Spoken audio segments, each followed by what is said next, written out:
Hello, everyone, and welcome to episode 198 of At Odds with Wrestling. Joe and Adam here. Adam, hello, how are you? I'm doing fine, Joe. I'm glad that this is just a regular everyday episode. We should be in and out of here in under 2 hours. Well, I think under 2 hours is going to be just this day in wrestling history because of our special guest this week. And, knowing what today is in the greater scheme of this day in wrestling history. And I found some extra stuff, and we'll kind of get into it as we go here. But our special third chair this week is, I would say, the heart and soul of Pod Van Dam, since he controls the Twitter account and he gets to put like the public face of the corporation out there. The face? I would say, you know what? They don't listen to this show, and I'm sure anyone who stooges anything that we say on here about them off to them will get it wrong anyway. But I'd say you're the best looking one on the show.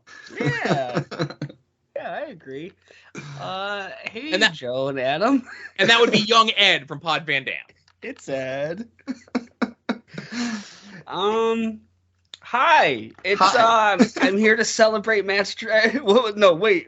Damn it. There was something real random. It was somebody's birthday, and it was in my brain, and I was going to be like, haha, that's the joke, because I'm here to celebrate this random wrestler's birthday, but I can't even make that joke. It's fucking Dude Love Day. Okay, well, I got stuff for us to cover. So listen, as Adam had mentioned, it's going to be a nice lean show, so let's get right into business, huh? And now, At Odds with Wrestling presents This Day in Wrestling History. All right, so this is actually a very busy day in this day in wrestling history, which I love so much, right? Mm-hmm. Now, Ed, the way that we do these things, like we do a screen share so I could record everything when I play it through. That's my low-tech edit of the show, Okay. right? So what I'll do is I'll put all my notes, especially for this day in wrestling history, together, and they're like the long, extended, truncated notes. And then when I send it to Adam, he just gets like the Cliff Notes version. He gets like the first line, right? Yeah, and then I read the screen during the podcast, and I'm like, oh yeah, that was the show where this happened, right? And Joe plays along as if I remember this stuff. Sorry, Joe, I just got really excited because I saw the first name involved in what you're going to do it. And if you're doing it chronologically, Well, we are going to do a little bit of chronologically. I do have a plan of how we're going to get through things. But this day in wrestling history, 1986. I know that's before Adam claims wrestling existed. Exactly. However, it was the second annual King of the Ring tournament. This was before they were televised or anything else like that. That first match. So we'll go through the tournament if you'd like, for Ed's sake. Now, I do want to say that revered 1986 wrestlers Mike Rotundo and Mr. X received first round buys because we had to have such matches as Billy Jack Haynes versus the Iron Sheik, Harley Race versus George the Animal Steel, Don Morocco versus Roddy Piper, Nikolai Volkov versus Dan Spivey, JYD versus Paul Orndorff, and Pedro Morales versus Rudy Diamond. And for the goddamn life of me, I have no fucking clue who Rudy Diamond is. Well, I don't either, but Billy Jack Haynes versus the Iron Sheik. In 1986. 86. This is fucking great. So, as Joe knows, I've been going back and watching, like, old primetime wrestlings. So, from what I know of Billy Jack Haynes, the Iron Sheik, this has got to be the fucking worst. And I need to fucking see that match. So that has to be terrible. So these weren't televised. These were These were exclusive to Foxborough. Like that would be like their special annual tournament. Like if you just search on YouTube like Foxborough WWF promos in like whatever year, like 85, 86, 87, all the way up to them doing the first King of the Ring pay-per-view in 94. They would do the King of the Rings there. I think like so this one Harley Race wins, and this is how he becomes like the king on TV, right? Billy Jack Haynes goes to the semifinals. Yeah. Billy Jack Haynes was getting a push. All of you people that are constantly defending pre-1990 wrestling, this is what you're defending. Oh yeah, Adam, it's awful. I love it. Billy Jack Haynes is a fucking lunatic. Was he that crazy? Do you think he was that crazy back then too? Yeah. And Vince probably loved that, right? That man was fucking nuts. So he comes in here in '86, and I listen to OVP, our Vantage Point podcast, and they're going through like week by week of like what would end up being superstars. Like at the time, currently it's Championship Wrestling, and this week they just hit January of 1985, and they've been doing it since 1982. And Ed, if you think 1986 wrestling is bad, go watch some 1982 WWF, where you get to see like prolonged Bob Backlund, Jesse Ventura segments on TV, and they would like do one angle a year. And like the angle for the year would be like superstar Billy Graham destroys Bob Backlund's title. Man. And that's 6 months worth of house show programs. That was the angle in 1982. The angle in 1983 was like Jimmy Snuka's babyface turn. And that was the only angle they do the entire year. Everything else is just cold matches on TV, right?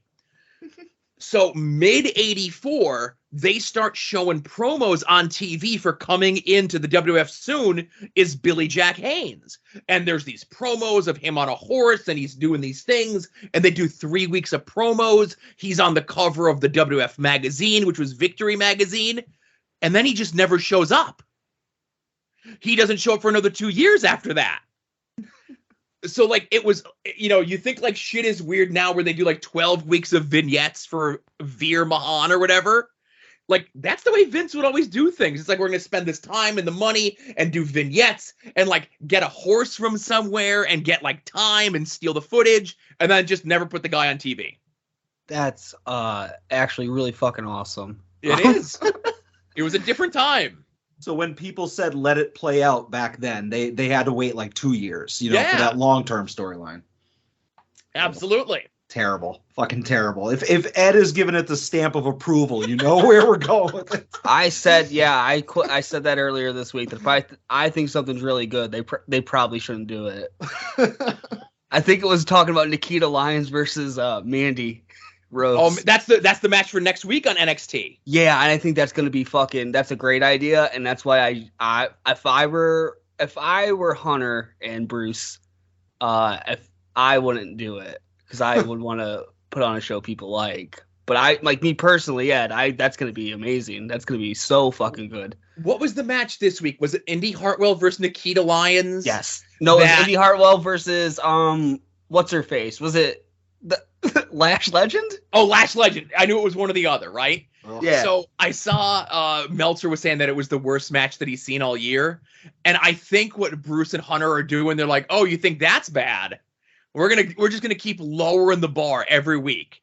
Now, what I would do is if you're gonna tease Nikita Lyons versus Mandy Rose for next week, I think like somebody gets laid out and we got to delay it a week. Let's keep stringing people along. It's like, you want to see this bad, shitty match? We're going to hook you for at least 4 to 6 weeks of TV while we're building up to it, you know? Yeah, Hunter's doing a bit. That's all. Dude, that's what he's been like. That's what he's been devalued to. That's what Tony Khan did to that man. So now he's doing bits.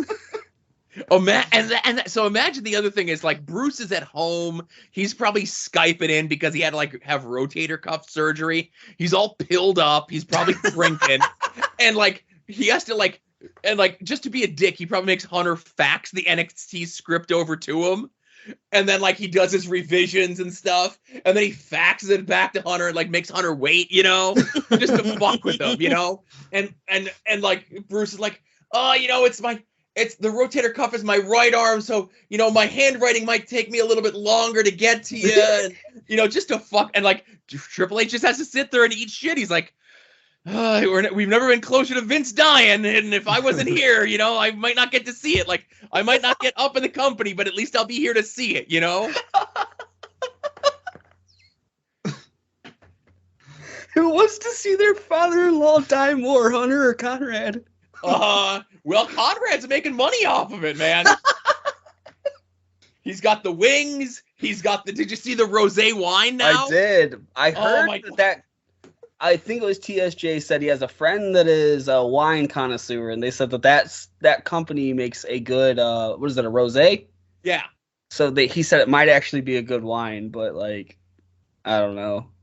And you could get the 3D printed figure of you and Ric Flair together. That's so fucking funny. So they mentioned it on the Hawkins and Broski show this week because they're going to be at the Ric Flair thing. Like, I don't know if they're vendoring themselves or whatever they're doing. So, like, Smart Mark Sterling, he's like a big Ric Flair fan. So they're like, oh, Marky, you're going to get that, aren't you? And he's like, I don't know. It doesn't look great. And they're like, oh, dude, you're a big Ric Flair fan. You really got to do it. And it's like, how much did Conrad fucking pay them to put that over on their goddamn podcast as like action figure dorks? Like, oh man, it's so cool to get the 3D printed thing with Ric Flair. And they didn't like give Marky any of the money, so Marky has to like give his real opinions that it sucks. Yeah. Is it supposed to look terrible? Because I thought that was the bit. Is it supposed to look like a 1980s like quote action figure? I think that's just what Ric Flair looks like now. Yeah, I think that reminds me just his face. Him and his daughter constantly changing looks. Yeah. Always reinventing themselves, literally. That's correct, yeah. All right, so hey, we got through one thing in this day in wrestling history. All right, good pace, good pace. So next up, 1991, Great American Bash. We actually covered this on the podcast. Adam, you assigned this for homework back in January. Oh, must be good then. It's not. It's famously one of the worst WCW pay-per-views of all time. This is the one where they were building up. You know, last week we talked about the Great American Bash there, where Flair finally like puts Sting over and gives Sting the title, but they have nothing for Sting after that, so that's where the Black Scorpion angle comes from. The Sting title run is a failure, so they put the belt back on Flair in January of 91. So now we're going to build to him finally putting the belt on Lex. And then a week before this pay-per-view, Flair decides not to re-sign his contract and leaves with the title. And because there was the NWA WCW split, that was back in the day when you were the champion, like you would put a deposit down on the belt so that you could like take the belt with you. And Flair's like, okay, well, if you don't give me my deposit back, I'm just taking the belt with me. And that's how they did the angle with him on WWF TV in a couple months, with him showing up with the big gold belt, you know? Yeah, and Lex Luger like won the world title at the end, and it was like the TV title or something like that, right? It was the old Western States Heritage title that they put like a plate on that said World Champion. But again, pay-per-views. PN News and Bobby Eaton versus Steve Austin and Terrence Taylor in a scaffold match. This is an art. But it wasn't the normal scaffold match where you had to like knock your opponent off the thing because like nobody wanted to take the bump. It was capture the flag where you had to pass your opponent and get the opposing team's flag on the other side of the scaffold. Diamond Stud versus Tom Zink, Ron Simmons versus Oz, a legend in this business.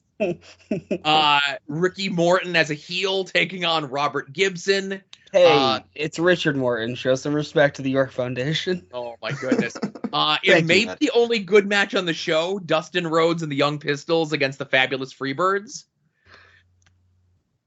Yellow Dog, which is Brian Pillman under a mask against Johnny B. Bad. Now, I'll throw this one out there because even in the Peacock edit, they don't take out the Yellow Dog leading the crowd in chanting the F slur at Johnny B. Bad.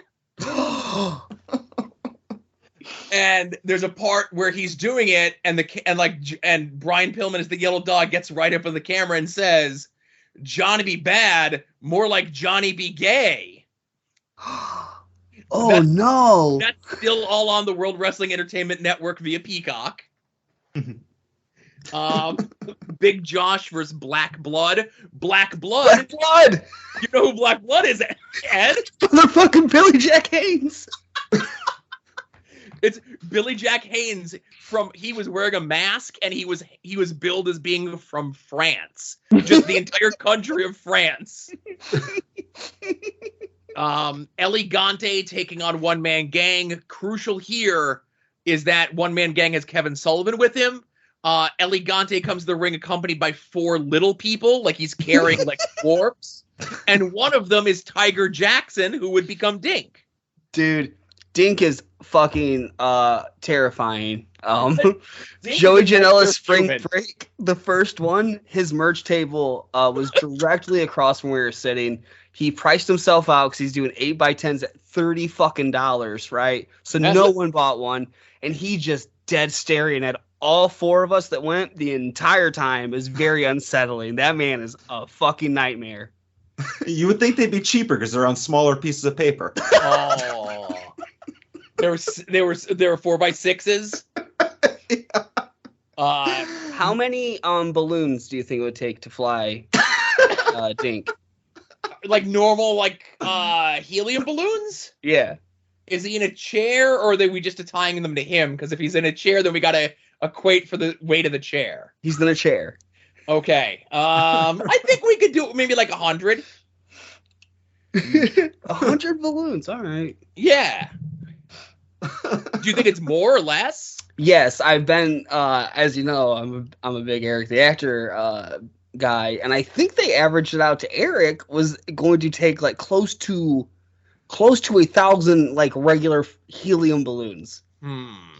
Yeah, I saw them do this on Mythbusters once with like a full-size human. No, that's no fun. But it was like more balloons than they could fit in like the airplane hangar they were testing it in. Ah. Oh, well. I think flying someone with balloons is the work anyway. Yeah. Yeah. I don't think it could be done. I think if you're getting the chance to meet Catherine McPhee, you figure it out. You know what I mean? That's right. Oh, all right. Yeah. Get that guest spot on American Dreams. It's worth it. You know? All right. So Nikita Koloff versus Sting in a chain match. Luger against Barry Windham for the title in a cage match. And that's not even the main event. The main event is Rick Steiner beating Arn Anderson and Paulie Dangerously in a handicap match because they booked the match initially as Rick Steiner and Missy Hyatt against Arn Anderson and Paulie Dangerously. But I don't know if Chris Cruz was involved, but because this was taking place in Maryland, somebody stooged off the commission and they don't allow men versus women matches. So they had to like do a show-long angle where like Missy Hyatt got kidnapped. And that's why she couldn't be in the match. And they kept pushing the match off later into the show in the hopes that they would find Missy. It was a bunch of horseshit. Two things. Do you think it was Vince or somebody that hates Paulie that stooged off to the commission? I don't think anyone in particular stooged off to the commission. I just think this was WCW's general ineptitude at this point that they booked a match without checking like the rules and the laws of the state in which they were doing the match in. And two, is there anything that was cooler at that time of AIW than like Missy Hyatt being around? Like that was really random, but it worked well. You know what I mean? I liked like the whole thing of like Missy Hyatt, Dick Justice, Colonel Robert Parker, and like that was a show-long storyline that fit like a multiple show storyline that fit in AIW's world. And then Colonel Rob wanted to dress the Weirdster up as a woman to go after the women's title. Colonel Robert Parker's got a lot of ideas. And I wonder what gravitated him to the Weirdster. I wonder what he and the Weirdster had in common. I get. All right, you picking up what I'm putting down now? Yeah, I was gonna make a joke, then I realized that you did it. Yeah. Yeah. Standing next to each other at the urinal. Yep. Okay. All right. So continuing this day in wrestling history, 1997 head-to-head Raw Nitro. Nitro. Not too much is going on. This episode of Nitro is the debut of the Nitro Girls, which first of all is crazy. I thought the Nitro Girls were there like pretty much from the beginning. Like it's almost 2 years into Nitro's run, and they're like, oh yeah, Nitro Girls. Yes, as the resident Nitro Girl expert on this show, I will tell you that this lines up. That it took a little while. And also on this episode of Nitro, in true WCW fashion, Conan debuts for the NWO in a backstage segment. They're getting out. They show up in the building in a limo, and they're all getting out of the limo, and Conan's just with them. There's never an explanation like why he left the Dungeon of Doom. He never turned on anyone. He's in the NWO now. So some dude at work today brought up like genuinely cool people when we were growing up that were like wrestlers, right? Right. And he brought up Conan. And I was like, yeah, man, I guess Conan was pretty cool. It didn't click with me at the time. But in hindsight, like definitely one of the cooler people on that roster, right? It's like Kev, Scott Hall, and Conan in that order probably, right? X-Pac. Oh, yeah. And like once Jericho turns heel at the beginning of 97, he's kind of cool. But like right now, white meat babyface Jericho, or like 98, he turns heel. But Raven just showed up. Raven's like the coolest wrestler in the world. What are you talking about? No, dude, I have it out for Raven. He was really rude. Wrestle Rager. See, this is why I will never meet Raven, because people like you and other people that have been on shows with Raven that make up these lies that he's not a nice person. It's just not even fuck with me. It's not even my fault. I was just standing there at class, minding my own business, and his Q&A, these nerds were too scared to ask questions.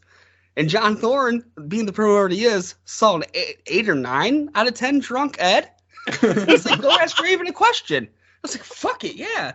So I did, and I asked him something about the NWA title, and he more or less gave me the answer like, well, I don't know, I got paid, so I don't care, which like flies in the fucking face of everything to like, dude, you planned out angles for Sunday Night Heat, and now suddenly, out of nowhere, it's like, well, I got paid, so I don't care. And then he starts talking shit to me about how, like, well, this stuff's fake. It's not real. It's not real. And then he starts making fun of my mustache. See, none of that is on tape, so I think you're making a lot of that up. Yeah, isn't it funny that all of Ed's stories of him meeting his heroes or people that are otherwise assumed to be good guys, like, they all hate Ed? What's the common denominator here? Right. Like, I know a guy that complains about every business deal that he's ever been in. Everyone screwed him out of it and stole his company out from underneath him and all this other stuff. And it's happened like 7 or 8 or 9 times. And what's a more likely story? That these 7, 8, or 9 people all conspired over the course of 20 years to screw this person over in exactly the same way? Or this person's an asshole who's difficult to deal with?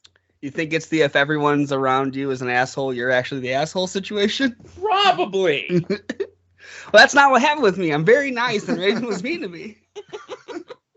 All right. And hey, listen, also I have to mention, on this day in wrestling history, in 2010, Chasen Rance, who everyone knows, was arrested and charged with lewd and lascivious battery for allegedly having sexual relations with a 15-year-old when he was 27. Hey, you mean Tool Academy's Chasen Rance? Right. Now, I bring this up only because this happened 12 years ago, and 1, this motherfucker's still in wrestling, and 2, other motherfuckers are doing the same thing he's doing and getting away with it. If this action was a person, it would now be old enough for Chasen Rance to hit on. But no, it's just funny when I was doing my notes and that popped up. I'm like, ooh, Ed hates pedophiles, as opposed to all the other people that we have on the show that love them. I'm joking, of course. I think Chasen Rance is like the start of me and Moose. Not like now listen, Moose isn't very smart. I don't know if Moose realizes that like we have tweeted each other multiple times. Did you say very mean? Moose is very smart? I said Moose isn't very smart. Oh, I was like, wait a minute, what's going on here? But I know that this was the first thing where I was like, hey, Moose, maybe you shouldn't train there, right? And then when he gave the internet shit for it, then I was like, this guy might be a motherfucker. And then Bix confirmed it. Mm-hmm. I know you probably didn't listen to it, but the Kevin Nash podcast that started this week? I did listen to it. Okay, so did you hear Kevin Nash throw out there that sometime like in the near future on like some West Coast indie, they're running Moose versus Cody Hall? Yeah. And outside of like anyone versus Brian Pillman Jr., I can't think of at least appealing match in all of wrestling than Moose versus Cody Hall. I've come around and done a complete 180 on Cody Hall, where I want to see him booked everywhere. What? His dad's dead, and he also just doesn't tweet anymore, right? Okay. And this is key, Joe, is bad. So I want to see him do his dad's moves poorly. I was a big David Flair fan, and Cody Hall has strong David Flair energy, and I would love it. But like not companies that like I'm invested in. Like I don't want to see him in AIW or like anything like that. But I would love it if he was on like some of these random shitty indies on IWTV that like do live streams where I'm like, why are you doing a live stream? No one's watching this. I would love to see him work like an H2O. Okay. He shows up at Tremont's garage on a Tuesday night. yeah. To have a 3.5-star banger with Devin Moore or some shit. I want to see him work. Adam Priest, that's a guy, right? Yes. In that TWE place. Oh, that's the Monday Night Uncharted Territory company, right? Big fan of Uncharted Territory. Yeah. I can tell by that laughing. I've watched it the last 2 weeks. It's all right. Okay, so Uncharted Territory is better than the actual TWE. Uncharted Territory is okay, and I'll watch it, right? So I turned on that TWE live stream, and that was Jerry. Don't listen. No, Jerry, don't listen to this. Dylan Hales, don't listen to this. Nobody listens. Okay, that was fucking terrible. I hated that entire show, and I turned it off. It was very bad. But Uncharted Territory is good. I haven't minded what I've seen. Right. I had a note for later for it, but it was just that boy sticks his tongue out like Sean Waltman a lot. So I'll just get to it right now. Got a guy to Sean Waltman tongue a bunch. He's gonna be a star. And now I guess it's the, This Day in Wrestling History main event. The reason we had Ed on the show. This Day in Wrestling History, 1967, Double J Jeff Jarrett was born. Because today's Double J's birthday. So let's talk about all your favorite Double J moments. Oh my God. Joe, have you heard me and Dwayne bitch about Jeff Jarrett for an hour? No. Okay. I could tell you now. I may have gotten mad at you one day for something you were tweeting, and I may have not kept my Patreon up. Dude, called that. By the way, when you dropped the Patreon, Jonah was like, "What happened?" I said, "It was this tweet." Okay, so you knew? All right. Yeah. I said, he's like, "Oh, is Joe mad at you?" I'm like, I mean, he's still tweeting me. I think we're all right. I think he's mad enough that he's not going to give us money. I'll tweet at you, but I'm like, all right, I need to think about giving my $5 to Ed. Yeah. As a bit, making a joke of no, this is okay, but this is bad over here. I'm not going to incriminate you. But you're like, this thing is bad, but when this person I like does it, it's okay. And I'm just oh, Ed, this is a line. This is too far, Joe, how long ago would you say that was that you stopped your Patreon? Roughly. About a year. Yeah. Oh man, you've missed 2 shows. Yep. Yes, you have. Oh my goodness. But yeah, so you and Dwayne said all these horrible things about Mr. Jarrett. Yeah. He fucked over Monty Brown. He ruined his fucking career. Did you listen to the episode of Double J? Absolutely not. Oh my God. So their whole thing, and I'm not going to spend the whole time about it, is that when so first of all, I never knew Monty Brown was trained by Sabu, so that makes yes, of course. What? Right. I didn't know. That's one of the coolest things about Monty Brown. Right.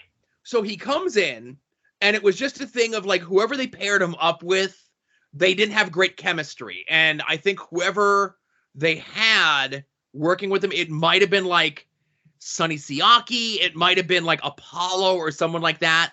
It was someone who signed a contract with them, and Monty Brown didn't sign a contract with them. We're talking about Monty Brown's first run? Yes, his very first run in 2002. Yeah. So they're okay, go get some seasoning and we'll bring you back, right?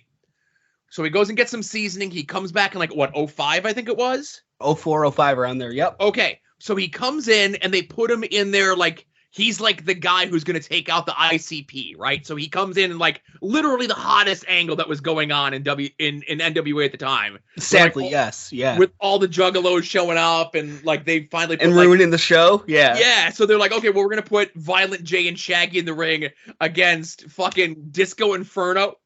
And who's the fucking spine buster guy that they had? David Young, right? So then the clowns bring in Too Tough Tony, so now the heels need to bring someone in, and they bring in Monty Brown, right?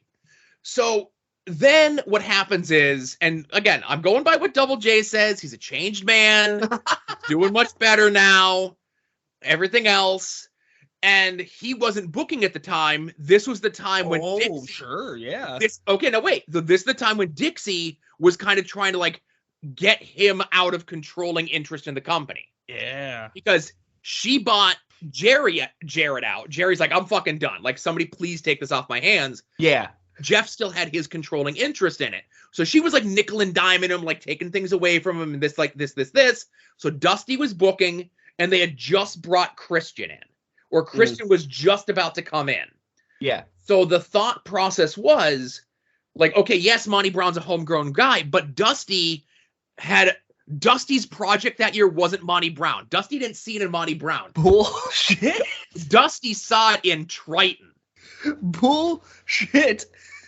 Dusty thought Triton was going to be like the guy, right? So Triton fails.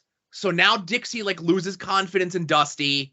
Christian comes in, and even though like Monty Brown's in a position where like, okay, he could realistically win the title, they wanted to put the title on somebody who's literally like just off WWF TV, because that was Dixie's thing, was get as many WWF guys in here as possible. Like the fresher off TV they are, the better. So then they turn, like, Monty Brown is heel, they turn him face, and then they have Christian face him in his first whatever, right? Yeah. And Christian beats him. Yeah. So then that kind of shuffles him back down the card, and his contract was up. And that was the other reason why they didn't put the title on him there, was because his contract was coming up, and he was hemming and hawing because he wanted to go to WWF. Do you think maybe, hear me out, Okay. maybe he would have been more eager to sign a contract if they kept fucking pushing the most over guy on the show and gave him the world title? I agree, but I'm just telling. So Jeff was just like, he goes, we had a talk. Monty was telling me what his problems here were, and Jeff said, is there anything we could offer you, like money-wise, to get you to stay? And Monty was like, no.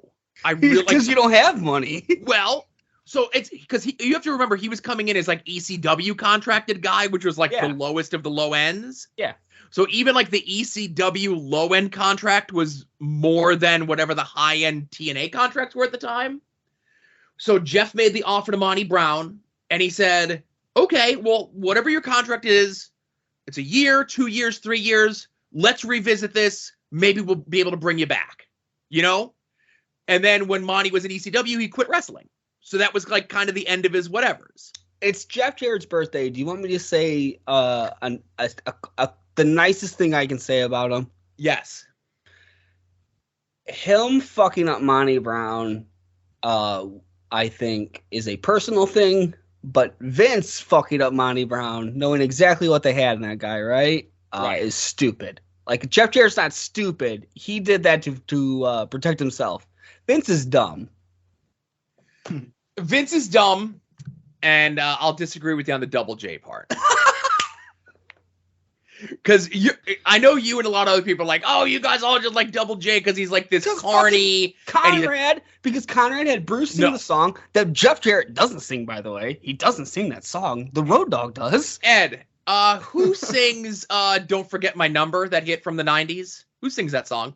I have no clue what you're talking about. Do you know who Milli Vanilli is?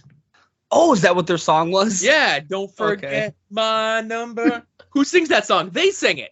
Because that's whose face we saw in the videos. We don't know the name of the guys that actually sang the track. Yes, but that wasn't a storyline. The entire point of that storyline. The entire point of that storyline is that Jeff Jarrett does not sing that song.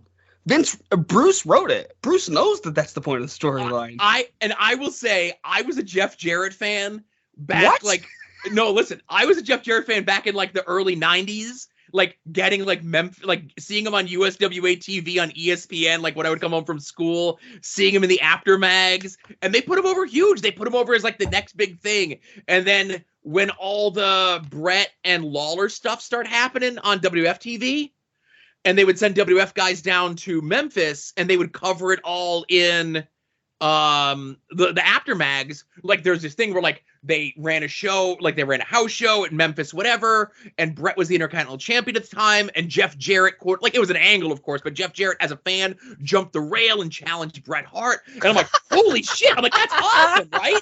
You know what I mean? Like, as a kid, I'm like, holy shit, that's cool. And then Jarrett comes in as the country music guy, and I fucking hate country music, right? Hate with a passion.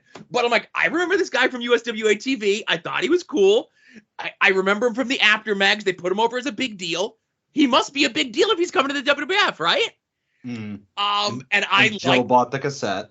I did not buy the cassette. No, I wasn't that foolish. But like, I wasn't a fan of his WCW run. And I know there's people that will swear up and down, like the end of his WWF run into his 99 2000 WCW run of how over he was. That stuff I didn't like so much. Like, I like the cornball country music guy from like the 90s, not the like hip guy slap nuts or anything else other than the program that he had with Beetlejuice. Other than that, and I did get very mad with the whole thing with him and Raven, but like now years later I know why. But I've always liked Jarrett. Like, he's always just been like that guy who's always like there. Like, no matter what happened. Huh? Did you watch TNA? Yeah. Did you pay money for these pay-per-views? I'd split them with like 3 or 4 other people, but yeah. Dude, you liked these like 18-minute walking brawls to the crowd every fucking show? This was your shit? You were like, yeah, this is great. Oh my god. Now, granted, I was also watching Ring of Honor at the time and like going to so other you knew indie what shows. Good wrestling was. Right, but this was another type of wrestling that I enjoyed. Oh man, Adam, what do you do when me and Joe are being giant nerds? What are you doing right now? I'm watching the score of the Yankee game. Don't mind me. I'll just sit here. Can you are the Giants playing? Give me the score if it comes by the scroll about them. I'll get you a score, buddy. Don't worry. That's how you know it's a shoot. Oh, bro. All right. So now for real. Yes. The real reason that we had Ed on, because this day of wrestling history, 25 years ago, 1997, Monday Night Raw. Not only was this the World Wrestling Entertainment debut of the Patriot, not only was this. Yes. Yeah, I know. I love. We'll get to it. Not only did we get Taka Michinoku versus Tajiri on WFTV, not only did we get Brian Christopher and Jerry Lawler against Ivan and Scott Patutsky. I had no idea who that old man was. The Polish flower. None. All right. But at the the end of the tag team title tournament, because Austin and HBK couldn't get along and be champions. Yep. They crowned new champions. It ended up being Owen Davey. Yep.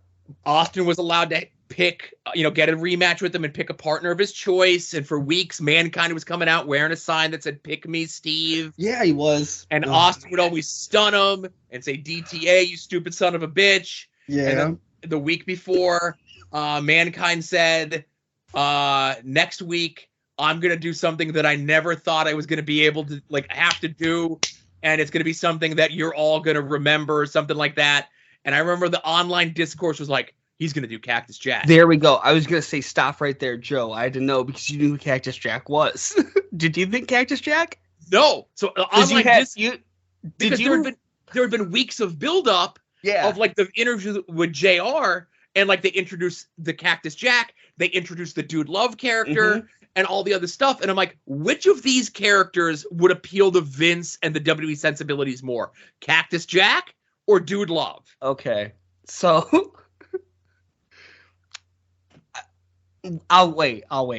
Okay, so then during the course of the night, anytime that they would be right about to go to commercial, they would play this music, and they would just show these white boots backstage tapping and walking. And they're like, who is this? What's going on here? Anything could happen to the World Wrestling Entertainment. And I'm at home going nuts. I'm like, holy shit, they're going to do Dude Love. Oh my God, this is going to be the fucking most ridiculous thing ever, right? And knowing that Mick had that humorous bent to him, because you always saw Cactus Jack as this whatever. And then there was a little bit toward the end of the heel run in the ECW where he started getting a little jokey, right? So you knew that Mick always kind of had that in him. And then he comes as Mankind, and Mankind's this dark and serious character, and it's a cartoon character in the World Wrestling Entertainment. And I'm like, what the hell is Dude Love going to even be? I couldn't even imagine what it was going to look like, So the match is going on. It's Austin versus Owen and Bulldog 1-on-1, and he bumps them both out of the ring. And then all of a sudden, that music that we hear playing through the whole night comes back on, and then we see up on the Titantron. Now, I could do the whole promo from memory, but I don't want to embarrass myself. But he says, "Steve-O, it's me, Dude Love, and I'm here to save the day." And then possibly the second greatest entrance music in World Wrestling Entertainment history after Ass Man plays. And it's the Dude Love song. And he comes out, and he does the look through the crowd with his hand over his head. And he comes out and he's pointing at Steve and he's like, "Me and you." And Austin's just in the ring what the fuck is going on, right? So Foley gets into the ring. Austin just looks at him, puts his hands on his hips, and then the absolute best part of this is Mick goes over to the fucking ropes and he holds onto the top rope and he does like the fucking Jimmy Valiant Boogie Woogie Man dance, and Austin almost fucking dies. You can see that Austin is like, what the fuck is going on? And like, if Owen didn't jump him from behind, like Austin would have completely broke character on screen, right? So the match goes on. He tags Dude Love in. He lets Dude Love run whatever it is. And then at the end of the match, Austin comes in, gives Bulldog or Owen or whoever it is the stunner, lets Dude Love get the pin, and they're the tag team champions. The two real women come out of the crowd. They can't help themselves. They attack this sex symbol, Dude Love. And Austin is like, here's the belt. I'm leaving. The floor is yours. You get to close out Monday Night Raw. You know what I mean? So like, even at the time and like now, especially in retrospect, like you could say 1997 Austin, like pre getting his neck broken in like 3 weeks, is like the hottest character in professional wrestling. Badass, beats the fuck out of everyone, no friends, no nothing, doesn't crack a smile, everyone's a piece of shit. And the fact that he let that little bit of his character slip to give Mick as Dude Love that rub was so fucking huge. If only The Rock could have done that. Well, it was a different time. Yeah. They were on top of the world, and it was a protecting their spot sort of thing, where this is on the come up. And I think like because Austin and Mick were friends, and Austin was more or less like, hey, like obviously, like I think Austin got it that like if I'm the lone wolf, but like I have this one person that's like this oddball character, and he's the only one I trust. Like, one, that's one really cool thing of the Austin character. Like, he sees the good in this version of Mankind, Mick Foley, Dude Love, whatever. But also, like, and then it pays off down the, like, a year and a half down the road where they end up having the program when Mick turns heel as Dude Love, you know? Yeah, I was not aware he was a heel. Right. I don't think Austin was, like, looking that far down the road with it. But then, like, I even tweeted them out today. Like, they do, like, the promotional photos of the two of them together as the tag team champions. And, like, in all the pictures, like, Austin's, like, cornballing up, like, fucking around. Like, that wasn't the 1997 Steve Austin. But with Dude Love, it was.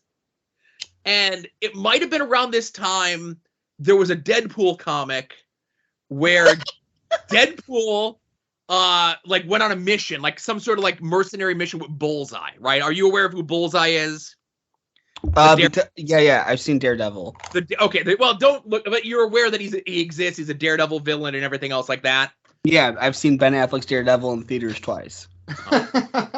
So they go on the mission, and on the mission, Bullseye is kind of like fucking around a little bit, like not as much as Deadpool, but like letting his guard down, not being the icy stone cold assassin and everything else like this. And like they go back to the bar with no name, and the people are giving Bullseye shit. And Bullseye says, it's always nice to have one person that you can let your guard down around. And like that stuck with me about like the Austin and the Dude Love stuff. I could go on for another 6 hours, but Ed, this is why you're... Yeah, I could too. So for people that just know me from like calling in and Twitter, everything that I love in wrestling to this day, from this moment on, it's all because of Dude Love. My entire fandom comes down to this exact moment. So we didn't have cable until 1997, right? And my neighbor actually was super into wrestling my whole life, and I just never really got into it. Like, I'd watch it sometimes, like, you know how you'd stay over on a Friday night and then Superstars would be on a Saturday morning, right? So like I'd watch it or whatever, and it just never, like, I remember things about wrestling before then, but you know, in like the 90s, how like if you got cable, at least in rural, like I live in a very rural area, so my parents called and they would like, we're going to get, like, you're gonna have cable, right? But they'd be like, the cable guy's gonna be out here in like 3 weeks to hook it up. So like I went to my neighbors, like Casey, I was like, yo, we're getting cable, so I'm gonna be able to watch Raw. And he's like, oh cool. He's like, stay over on Monday nights, and then you'll be able to watch it and you can catch up, right? So the first Raw I ever watched over there was the Pick Me Steve sign, right? Mm. Right. So like I'm like, okay, cool, this weirdo dude.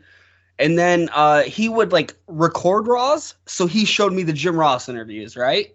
That's why I was gonna ask. Like, we had no fucking idea it was gonna be Jude Love. Casey was like, I think Cactus Jack coming. So we were like, oh, Cactus Jack, yeah, this is what it's gonna be. It's gonna be that guy carrying the barbed wire like cross and shit. Like it's gonna be fucking, it's gonna be crazy. So this is the first Raw when we have cable where I get to watch it at my house, right? And I'm just chilling, and I'm like, all right, here comes Cactus Jack, because Casey would know, he watches this shit. Right. And then it's this it's Mankind, the guy with the Pick Me Steve sign, but he's a weird hippie, but he's coming out to disco music, right? And they fucking win. And like, it's the first storyline I ever saw like play out. It all fucking clicked. And then I was like obsessed with this shit from like that moment onwards. So like, yeah. Like Adam joked about it, but like when I met Mick Foley, I told him like, dude loves the entire reason I'm a wrestling fan. And he got short with me. So I think he thought I was fucking with him. But like, yeah, this is the reason for all of like why I'm on this podcast right now, why I do a wrestling podcast. It's all because Mick Foley got talked into being a weird hippie by Vince McMahon by being like, Katie Couric will love it. It's funny, like, you went on Between the Sheets to talk about Dude Love's debut, and now you're here, you're working your way down in podcast legitimacy. I'm more comfortable here, though. Like, I didn't know how, like, Chris and Bix would take me. I've got a general idea as you guys, so I could tell you that, like, I did watch this Raw, and was so goddamn confused at who Scott Putski was and why this old man is fucking wrestling. I'm still confused, too. Don't worry about it. Yeah, why'd they do that? Because it's in Texas, isn't it? Yeah. So Scott Putski's not, like, even in hindsight, like... No, he is. Was he a thing in Texas? Yeah, so, okay. So Okay. Ivan Putski, before he was Polish Power Ivan Putski, he was Mighty Igor. And he was Ivan Putski's who I meant. My bad. Well, okay, I've had a Tito's and Huh? Sprite. I've had some Tito's and Sprite. That's okay. Tito's the official beverage still of the AIW podcast, or no? I'll have to find out from John Thorne. I'll ask him. When are you and John going to do the episode? You got to bump Pat out of there, and you and John do the episode together. When I said that, I instantly started thinking about it. And the problem, every time me and Thorne talk, right? Because like at Toy Hio, he was, I think, hungover, and I was very tired. And we can have like, it's just small talk, cordial conversation from that point, right? But the problem is nobody is sure who's starting the conversation and like what it'll be about. So that's what I worry that podcast would be, is like both of us feeling the other person out the entire time. Well, that's why you need to have like the 20-minute conversation before you start recording, like we have. Just to kind of get like those initial jitters out of the way, you know? You text Thorne and tell him that I should fill in for a week on the AIW podcast. All right, I'm going to message him right now as I tell you about Mighty Igor. So Mighty Igor, Ivan Putski, was like Texas George the Animal Steel, right? Mm-hmm. And then they turned him babyface, and he was the Mighty Igor as a babyface. And he would like do like the midget spots and like the goofing around spots. And then he would like lead the crowd in sing-alongs and shit like that. And then in like late 70s, early 80s, he found these things called steroids. And it completely changed like what the Mighty Igor looked like. So Vince brings him in, and they're like, we're not going to have you be Mighty Igor. He comes in as Polish Power Ivan Putski, and his first feud is against who we all know better as Colonel De Beers. Wait, he was a midget wrestler? No, but he would do like the... Well, okay, so first of all, Ivan okay. Putski was really small, but he would do like the rowboat spots, and he would do like the biting the referee on the ass spots, and like those sort of things. Like he was a wrestler that the kids would come to see, right? Yeah. So he comes into WWF late 70s, early 80s, all gassed up. He's Polish Power Ivan Putski, and they ran like a house show program of him versus Colonel De Beers, but Colonel De Beers wasn't called Colonel De Beers. He was just called the Polish Prince, and they were battling to see who Poland's greatest athlete was. What a dumb angle. Right. Well, again, this was 1981 WWF, right? So it's not like they were feuding over the naming of a pierogi or something like that. Right. Correct. Exactly. Yeah. Something That's real. something you'd break a person's neck over. Yeah. But Putski is from Texas. He's originally like a Texas guy. So he was always big in Texas. Whenever they ran shows, it'd always be like Putski against like whoever like the top heel would be. So like 85, you'd get like Macho, like late 85, early 86, you'd get Ivan Putski taking on Macho Man for the Intercontinental title whenever they'd go through Texas and stuff, right? Man, if only you were on Between the Sheets, because I remember us talking about why the fuck was Ivan Putski booked in fucking San Antonio, Texas. So none of us could figure it out. Okay, so this was the beginning of the cruiserweight title in WWF. Light heavyweight, red strap, show some respect. All right, so light heavyweight title. So JR and Bruce and whomever else are like, and like Cornette are like, oh, we need to get Japanese guys. We need to get Mexican guys. We need to get these. Vince's idea for the cruiserweight division, light heavyweight division, was Brian Christopher versus Scott Putski. Dude, it's this. He did the same thing. He does this every fucking time they try to do this. Like, remember when they did the WWE Cruiserweight title, when it was like Chavo and Ray and like Matt Hardy and all that, right? His idea was Tank Talent because he's like he's 5'2", right? But he's roided the fuck out. So, I'm sorry, I'm texting Thorne. Giants are 0-0 in the first inning, Ed, just so you know. Okay.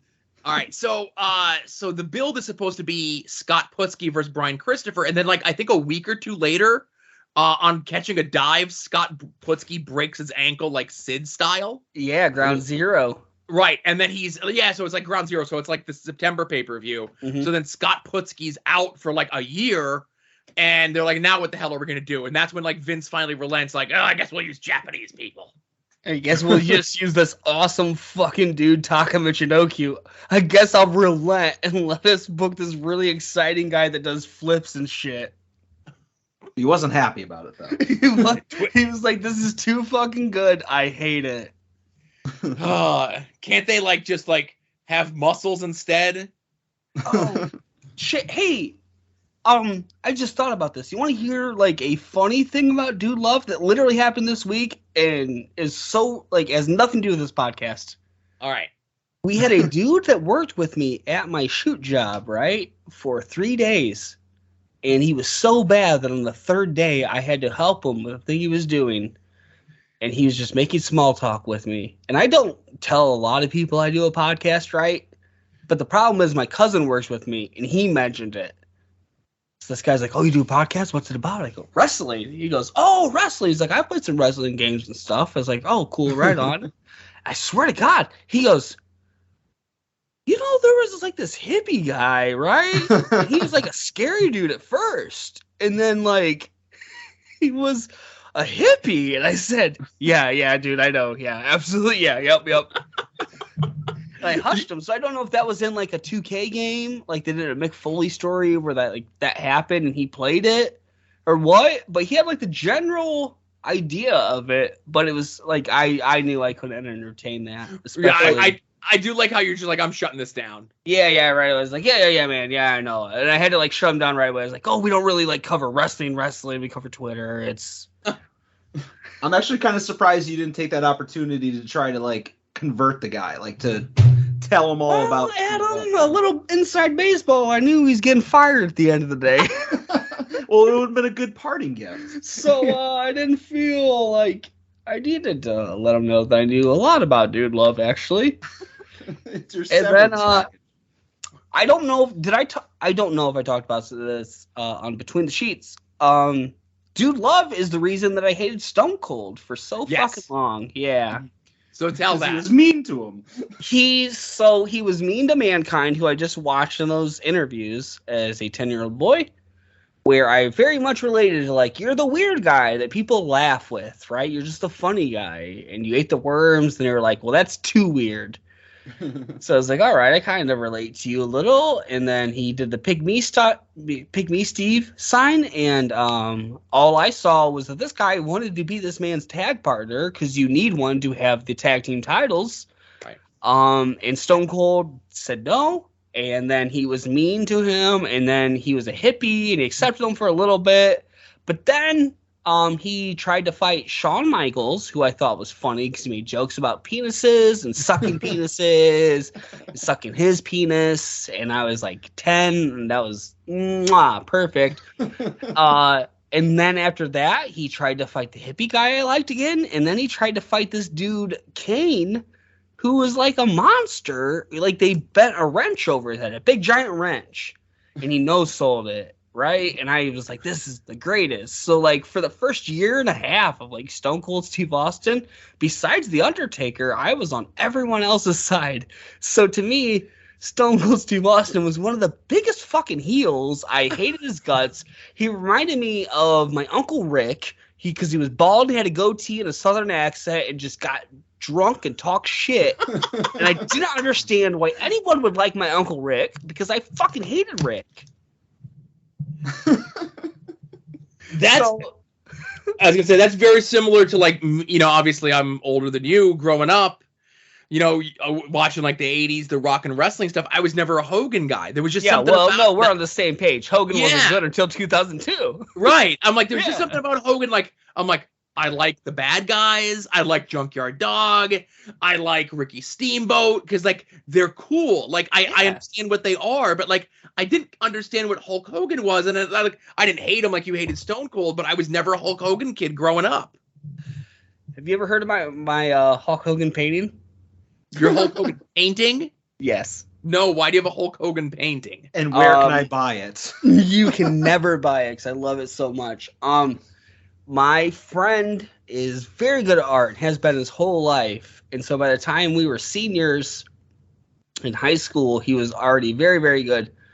And he was the only person that got to take, like, Art 4. He's the only person to ever make it to it. So the teacher flat out was like, whatever you want to do all year long, you do it.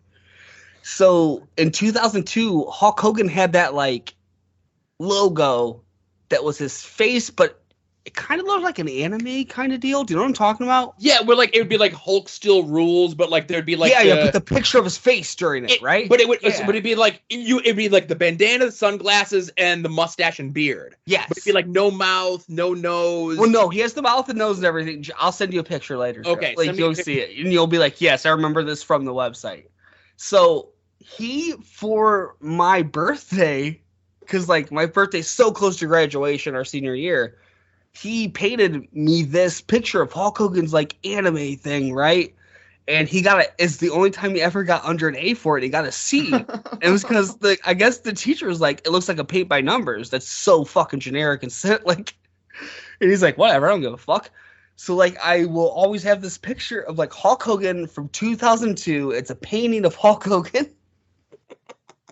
See, I thought you painted it, and that's why I wanted No, I have no artistic ability. Where I'd be painting things of dude love. There you go. So Mick Foley would know I was genuine when I told him that I love dude love. I know people have brought it up, and you know, if the day ever happened where, like, me and Mick Foley crossed paths at Knoebels, I probably would leave him alone. I probably would never say a word to him. Well, this was WrestleCon, so he's there to meet people, right? And he chose to get salty with me. What year was this? The Jersey year. Do you remember? Because that's the only reason I went is AIW was there. The AIW year. So that would have been 2018? 18, yeah. Okay, yep. Because we're gonna get to another Jersey year for WrestleMania weekend. But again, hey, that's This Day in Wrestling History, only an hour long. That's the best part of the show. So you don't want to talk about anything that happened, like, this week in wrestling? Oh, no, I definitely do. But, like, my favorite thing, because I'm a giant fucking nerd, is definitely This Week in Wrestling History. I think for the interest of us not going 3 hours, do you want to? I can very easily narrow it down to one thing to talk about. What about you, Joe? Do you have 75 things? I got like 4, but I could pick one. Okay. No, I'm not picking one. That's fine. You're the guest. I was gonna say I have a couple. Okay. All right, they're all very important. Go ahead. You go first then. Joe, did the music play? Did I miss it? No, there is no music for this. Oh. There's music for the history. 5 out of 10 drunk. Okay, there's the music for the homework. Yeah. And I don't think I loaded that up, but go ahead. Tell me one of your things. One thing is definitely just pop culture related, and because I saw it on Twitter, and you are an 80s person, so you will be able to answer this for me. The RoboCop thing, where that kid said, "What the hell are you doing, RoboCop?" when he was closing the fire hydrant they're all playing in, and then he said, "Go fuck a refrigerator, Peckerneck." Yeah. Is that RoboCop 1 or 2? That's 2. Okay. Cool. I really like that because it has strong. I've never seen Teen Wolf, but a web cartoon I used to watch called College University, for one episode had Teen Wolf as a character. He bit into a beer, it went everywhere, and everyone was very pissed off that he did that. And this dude Styles had a shirt that said Dick Nose on it or something. That's from the Teen Wolf movie, yes. Yeah, I've never seen it, but Peckerneck has strong Dick Nose energy, so I definitely want to watch RoboCop 2.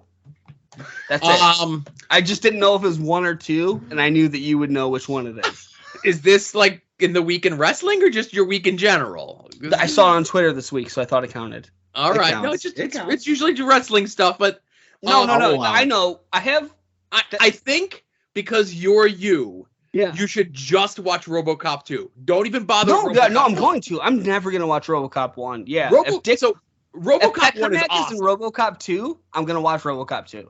RoboCop 1 is awesome. Like almost like a 9.7 out of 10, right? It's probably too long for me to care about. It's like an hour 40, maybe. Ooh, that's right. It's 10 minutes past. Now, RoboCop 2, on the other hand, is good, but it's because RoboCop 1 is so much better that RoboCop 2, I think, loses points because the one before it is a little bit better. But there's a great like angle in there with like drugs that you would enjoy with this drug called Nuke, where it's like this little weird vial. It's this little weird vial that you stick into your neck and squeeze, and that's how you take the drug. Okay. And not to spoil the movie, but the end of the movie is the lead drug dealer takes like a giant like 4.5 like foot long tube of the shit. Does he like Super Shredder? Well, he becomes like super drug RoboCop to fight RoboCop. Bane. Yeah. All right. Now, RoboCop 3, on the other hand, we're into baby territory. RoboCop doesn't shoot anyone. He has like a jetpack and shit. No one's calling him Peckerneck in that. I don't want to see it. No, 2. You'll enjoy 2. So, if we want to get wrestling related, I watched 2 clips from Raw on YouTube, right? Okay. Do you want to start with the good or the bad first? Yeah, whatever you want to talk about. Adam, you pick. Do the good. The good. I saw Brock Lesnar come out, and I'm going to say the first 2 clotheslines he delivered to what is Otis and Chad Gable's tag name? American Alpha. Alpha Academy. Okay, I was gonna say it was him and Jason Jordan because I remember Alpha that Academy. I knew it was one of the others. The when he delivered those first 2 clotheslines, and then he just walked around with Chad Gable before he like throws him, and then he throws Otis. Everything up until they went outside of the ring, I lost my fucking mind for, and that's when I realized when somebody on the show, Pat Jones, someone was like, WWE people you're still interested in, and I like him and all over, who am I? I forgot that for spurts, I think Brock Lesnar is the fucking best. I fucking screamed at my TV. I was throwing like fist pumps in the air. I thought that shit was fucking great, right? Yeah. He's just throwing these dudes around. I guess Austin Theory is out there. I don't know. I fast forward until I saw Brock Lesnar basically do the Keith Lee big boy thing at Otis, and I was like, okay, here it comes. So I watched that, and that was very good. But I also saw a clip where Dolph Ziggler is wearing a suit, and he turns face, and I think he's feuding with Theory, but I wanted to talk about it from this aspect. I have a cousin, Joe, that has been watching WWF/WWE since 1998, around WrestleMania, when one of our uncles got it, and we went there and watched it. He's been watching WWF. He never gave up. He still watches it, and he texted me this. I really think Dolph is going to win the briefcase from Theory. So I'm just wondering, do you also think it's weird that a person that has been watching this for over 20 years has not picked up on booking patterns and for some reason thinks they will do a thing with Dolph Ziggler? So you're... Oh, God. So the Dolph Ziggler thing was actually on my list of things, but go ahead. This is a cousin who has also multiple times, also within the last 2 years, predicted that he thinks John Morrison will win the Royal Rumble. I just because wonder how you watch this for so long. Because he does the cool escapes being eliminated things, right? I don't know what. I've never questioned him why he would think this would ever happen, because it's so mind-boggling to me. And I know that we are watching. We see the same show, but we're watching two different shows. So I've never pressed him on it, but do you also think it's weird that this person, he's not an internet fan, right? But he's watched this shit since 1998, and he's not picking up on booking patterns. And I think that's super fucking weird. You'd be surprised if people don't have that internet bias, that buy into Dolph Ziggler, somebody who always wins titles. But they've proven to you time and time again that that's untrue. But they keep him off TV for long enough times. If the argument can be made, he was just NXT champion, right? He went down there. Was he? Yes, he was. He beat Braun Breaker. Yeah. I sent you my first NXT question in months. So that shows you how much I paid attention to it. I thought you still did the spreadsheet. No, I stopped doing the spreadsheet in October. Can you update it? No, it's long gone. No. From right now. Don't go back and catch up to what has gone past then. Just see how much has changed. I think it's I think the entire roster for the most part since October has flipped over completely. It's pretty much all new people. But I think people that don't have that internet bias, when a guy who's been there for a long time, and as crazy as this sounds, it's not this sort of whatever a level below a Batista would be, okay? When someone like a Dolph Ziggler, who's kind of always been there. What? I think people who don't have that internet bias would be oh, well, this is a guy who's always been around. I bet you this, but I'm saying a level below Batista is where this guy probably thinks Dolph Ziggler fits into the greater hierarchy of World Wrestling Entertainment. Okay. Because he doesn't have that internet bias to skew him to remember. It's well, here's the 15 times that they've kind of dangled the carrot in front of Dolph Ziggler and made us think that he was going to be something, and then just kind of pulled it away a month later. And then he just goes back to being a guy. And then 6 months later, they're he wins the Intercontinental title out of nowhere. And then he loses the Intercontinental title to Ryback. And then he's 6 months, he does nothing. But because he's just kind of consistently always there, you would be surprised on how many people that are not internet fans that just because they have a longevity love guys that have been there. I know people that are not internet people that think Randy Orton is the greatest wrestler of all time because he's been in WWF. Because he's been in WWF for 20 years. Huh? Kevin Nash said Randy Orton's his favorite dude. I think Kevin Nash likes Randy Orton because he's jealous that Randy could get away with doing as little as Nash does and still collect I don't know. It just struck me as weird. He always it normally only comes out Royal Rumble time because he predicts a Royal Rumble winner to me, and that's when I'm how have you been watching this so long and you just have not grasped on anything? So I just wanted to bring it up to other people to see if, is he weird or am I I don't know. He said that Dolph Ziggler shit to me, and nothing's made less sense to me in my life. Dolph Ziggler's not going to do anything ever. He's been there 14 years. We're the weird ones because we've spent this much time talking and thinking about it. I guess. Yeah. I don't know. God bless him, though, dude. He watches the Royal Rumble, and John Morrison comes out, and he's that's my guy. I think he might win it. And that's awesome, because, I can't imagine watching a Royal Rumble and predicting a winner. You know what I mean? Because like their booking doesn't make any sense. Right. All right, my turn. Yes. Let's do Adam, this. you barely talked. What's up? Hi. Yankees are tied going to extra innings. It's 4-4. They're Who are very they good this season. They're very good. I was gonna say it's a Thursday night game against what, the fucking Royals? Who cares? It's No, the Reds. every game matters. Joe doesn't understand baseball, Adam. I get you. I've heard no less than 3 people this week on different podcasts say, "Yeah, I start watching baseball after the All-Star break. That's when the season really begins." They're not real fans, and that's the problem. I understand. I went to opening day at the Guardians, or like home opener, because like I'm gonna watch my Giants game 1 or game 3. Because game 3 matters just as much as the last one. Mhm. Absolutely.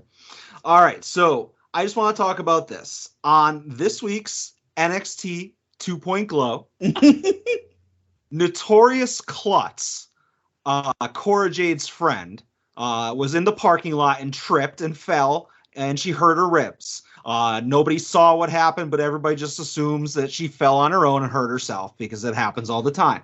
Paul has 5 stories. Yes.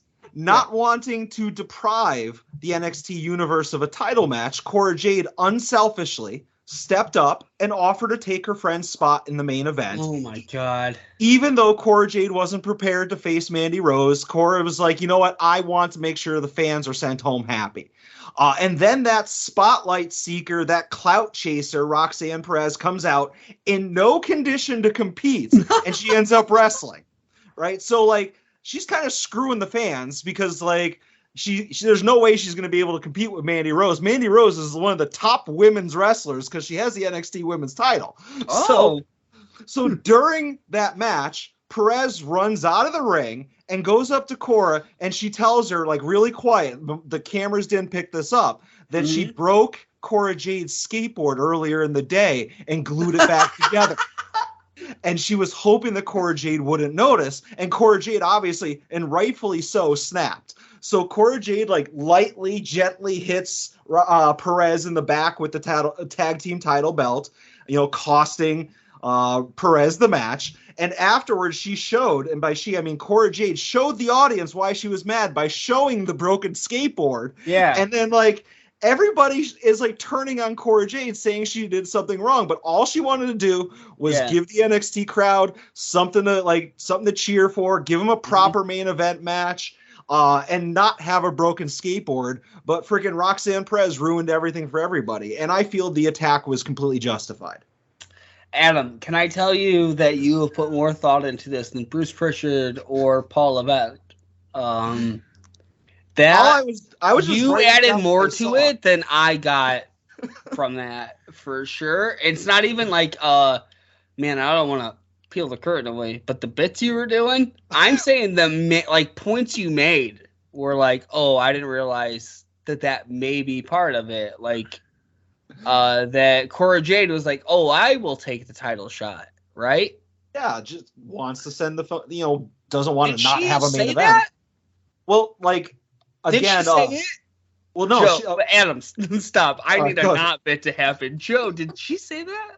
I don't watch NXT 2-Point Glow. Oh my god, I don't either, so I don't know. Adam might be fucking with us. I was gonna say if even though we traded pictures of her back and forth when we were figuring out the show image this week, if you showed me a picture of Roxanne Perez, I would have to take your word for it that that's who that was. I know Roxy. That's not the same person, no. Right. And I remember Cora Jade because, again, she's a professional skateboarder, not like that lame wad Darby Allin. Nobody who's friended Jason with Darby listens to the show, so I can say that. So, real question: do you think they just ignore this skateboard disintegrating? Again, I mean, they could completely address the fact that Adam, they will never put that much thought into it. Notorious Klutz Roxanne Perez broke it and tried gluing it together and hoping that she wouldn't notice it. I hope they listen. I hope they do it. So I did see the clip of the skateboard breaking before it made connection. Yeah. And the reason I saw it is because why is it that whoever runs the major 2 wrestling companies' social media teams are maybe the most inept people in the world? Maybe you don't want to show that part, right? Yeah, just show like the maybe attack. don't show that part. You know what I mean? I'm just saying. So that's not going to be in any of the video packages that come up. They're never going to mention it again. They're going to do what they can to hide it.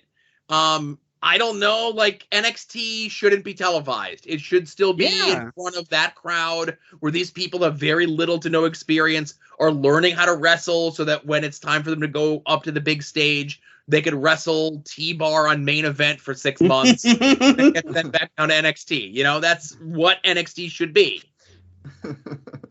T-Bar is Mr. Main Event these days. Did you know that? No, I didn't.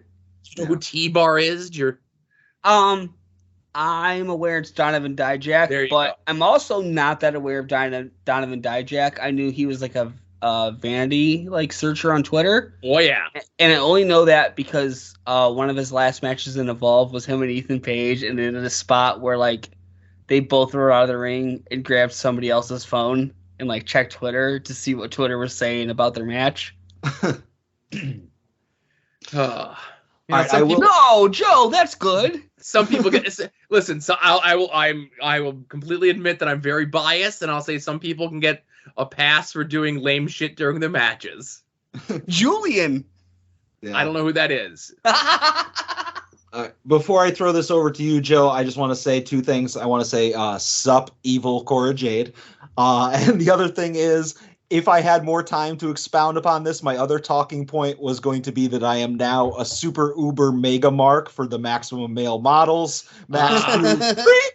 Masse and Mansoir. I watched both segments, start to finish, loved every minute of it. And I'm hoping that you apply online, right. Joe. So what I was going to do was, first of all, I'm not allowed to take pictures of myself legally. And especially I'm not allowed to transmit them over the internet for a variety of reasons. I'm going to look at Joe's YouTube history here. Oh, I just went away. Damn it. I was going to let you guys know what we have in common. It's mostly wrestling and Pokemon. All right. So, Ed, you really don't know what Maximum Male Models are? I know the Dupree thing because you've talked about it. So I know that's definitely a Bruce idea. And it is also the dummy guy, right? That's Max Dupree, the former LA Knight, correct? Yeah, the dummy guy. What was his name when he was the dummy guy, though? What the hell was his name? Yeah, I know him from Impact, the dummy guy. LA Knight? No. Okay, I only know that because somebody got in a legit argument with me about if that is dumber than CM Punk or not. And that's the only reason I remember LA Knight. God damn it! Eli Drake. Eli Drake. There we go. Yeah. Okay. Yep. I know him. Yes. And I know he does from this show. I know he's doing the model thing. He does the Dupree thing because I know it's a Bruce. You're very right. It's 100% a Bruce thing. But I don't know who the 2 people you're talking about are. Okay. Are you ready? We're gonna watch. I'm gonna make you watch the segment here. Played by the most virile, athletic. Oh, they give him a Miz man mic in thing. all of fashion. Yeah. Is he short? Is that why he's a manager? Yes. This moment is upon us. He's 5'11". And so without further ado, allow me to introduce our first. You know him as Mace. But until he Brendan Williams. Passion, you can now call him I Give You Marseille. What? Marseille. This song's a banger. No, the song's good. You're right. Okay. All right. So I guess he was formerly Slapjack. No, fuck that. That's Brendan Williams, the Great Black Otaku. I know him. He's an anime fan. He's a cosplay dude. We have many similar interests. We're Brendan Williams. So, Phoenix. That was. Oh, he did the runway walk back. Okay. Yeah. Okay. So this was what show is that? What you meant? This was SmackDown. This was 2 weeks ago. Okay, that makes a difference. We'll let you know what I think at the end of it. No. All right. He has now found a love. So see SmackDown for fashion as well. You can now call him Mansoir. The benefits Absolutely another model. Mansoor with the fanny it's pack Mansoor. across Yeah, the chest. Mansoor. I know him from a couple Looking 205 like Michael lives. Hayes from the 50s all the way Okay. through now. So this is the SmackDown thing, huh? Right. So this was the segment from 2 weeks ago, and then last week they came out and they debuted their tennis collection. That's fucking funny. We haven't seen. How long? Wait, how long was that segment? A couple Like minutes? 6 minutes. 6 minutes? Yeah. The tennis segment? Yeah. No, Joe, that's too fucking long. No, it was fantastic. Well, you have Max Dupree come out and do like the build up, and then like each guy gets like their runway time. You know what I mean? So I wouldn't say that Maze is a better wrestler than Max Dupree, right? Right. So it's just got to be a height thing, right? Oh, well, that's the thing. So they put him with two really tall guys, Mansoor's Massey tall? and yeah. Wow, dude, I've seen him wrestle like 2 matches on 205 Live and then 2 Battle Royals in a fucking country. Like, I don't watch those shows. Yeah. Massey is like Dijak height. Oh, I know. Listen, I'm well aware of Brendan Williams. He's a big fan of the Big O, which is an anime made by Cartoon All Network right. and a anime studio. The Big O is great. If anybody wants to watch it, check out the Big O. But I meant Mansoor. Is he tall? Yeah, he's like, like maybe like 6'5" ish. No shit. All Yeah. right. So this one that we watched was 2 weeks ago. Last week was the tennis collection. Yeah. And then they debuted the website MaximumMaleModels.com, as you can see here, to titillate the juices of their guilty pleasures. And they have a thing here. It says New York, Los Angeles, Paris, Milan. Very much missing. What the fuck's I forget where the hell It's Maryland, right? what the Hagerstown. Hagerstown, Maryland. And then there's an application. Now this part, it's like a disclaimer that says it's for entertainment purposes only, whatever. Yeah. You confirm that you're whatever. You read the thing. I read all these things all the 13 time. Jason Rance runs this website. You have to be 13 to enter it. Right. So you put all your information in, but then you have to upload a full body photo. Oh of my yourself. God. This is submit the your- fucking Right into Hulk Hogan campaign, right? Right, exactly. Exactly. Yes. You've never. I like it more now, actually. This is the Get Well Matilda Hulk For Hogan sure. friendship Yeah. bracelets of This 2022. is dope. Joe, This you'd is never so be able to sick. get one of your pictures to fit in that 5 No, megabyte it- allowance. It'd have to be an aerial shot, But yes, Maximum Male Models is fantastic. I hope they That's never awesome. wrestle ever, and I just hope Yeah. hope they devote 6 to 10 minutes a week of TV time of them doing fashion shows. That's fucking Yeah. great. That's really great, actually. They'll for sure have to wrestle. It'll suck. But that was great. So a thing I could talk about, Takeshita. Takeshita had a banger of a match on Rampage with Eddie Kingston. Yeah, I did. And he had a banger of a match with John Moxley. And again on Dynamite this week. And when you're the first one to bleed in a John Moxley match, that means you're trying to prove how much you love professional wrestling. And listen, man, people are out there bitching like, if they're pushing this guy, why they having him lose? I don't know. You're having him lose to the fucking champion and maybe the biggest babyface in the company. But And I want to see him get some wins. And it's not like, oh, we're doing this to squash this guy out. Like, fucking Eddie and John Mox are like, we want to wrestle this guy. Yeah. You know what I mean? And we want to wrestle him on TV. Then put him over. They put him over huge, right? No, they didn't put him over huge. Put What him do you mean? over. Huh? Put him over. No, well, listen. I think by him giving, like, the match that he had with Hangman a couple months ago, the match that he had with Moxley, the match that he had with Eddie. Stop. There's like... Those are like the biggest guys in the company. Joe, there's like 1 million people on that fucking roster. Just let him win a goddamn match on TV. Okay. He's huge. He's fucking jacked. He's he's fucking gorgeous. Dude, that man is gorgeous. And first of all, I like, can make say, some money off him for the year that you have him. What are they fucking doing? and first of all, Ed, I want to say, fuck you, because when that match was happening on Rampage, and people are like, oh, you should watch this match on Rampage, and you're like, I'm watching Dante Chen on Level Up. And I'm Yes, like, because I don't have cable, Joe. Dude, I don't have cable either. There's Russian sites that you can watch this shit on for free. That's such an effort when I can just turn on a fucking... What was I watching instead? Level Up? Yeah, I have Peacock through Brock from Smoking Jays. And see this? And see this thing that I just did? This very difficult thing that I just did? No, Joe, sometimes that doesn't work. My laptop is shit. Well... Listen, that's between you and your laptop. If only you knew somebody in the importer-exporter business that could get you a better laptop, but that person doesn't exist. Listen, we're gonna talk about that Patreon money later. Because Colossal Con, my friend, bailed not to pay for an entire. My expenses doubled.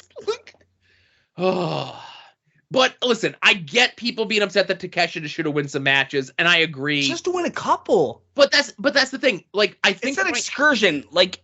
That's the thing, Joe. People understand excursions in 2022. You know what I mean? Yeah. So, like, let them win a couple. They're just putting them against these people right when they announce it, okay, so Takeshita is going to be competitive but not win. Which, it's an excursion, but, like, also, Muda had a fucking excursion. He won the fucking TV title and he feuded with Sting. It was a different time. But it doesn't have to be a different time. You're working with DDT through Kenny Omega, right? And there's people from DDT that they could get besides Takeshita and bring them over, but they have to treat Takeshita right?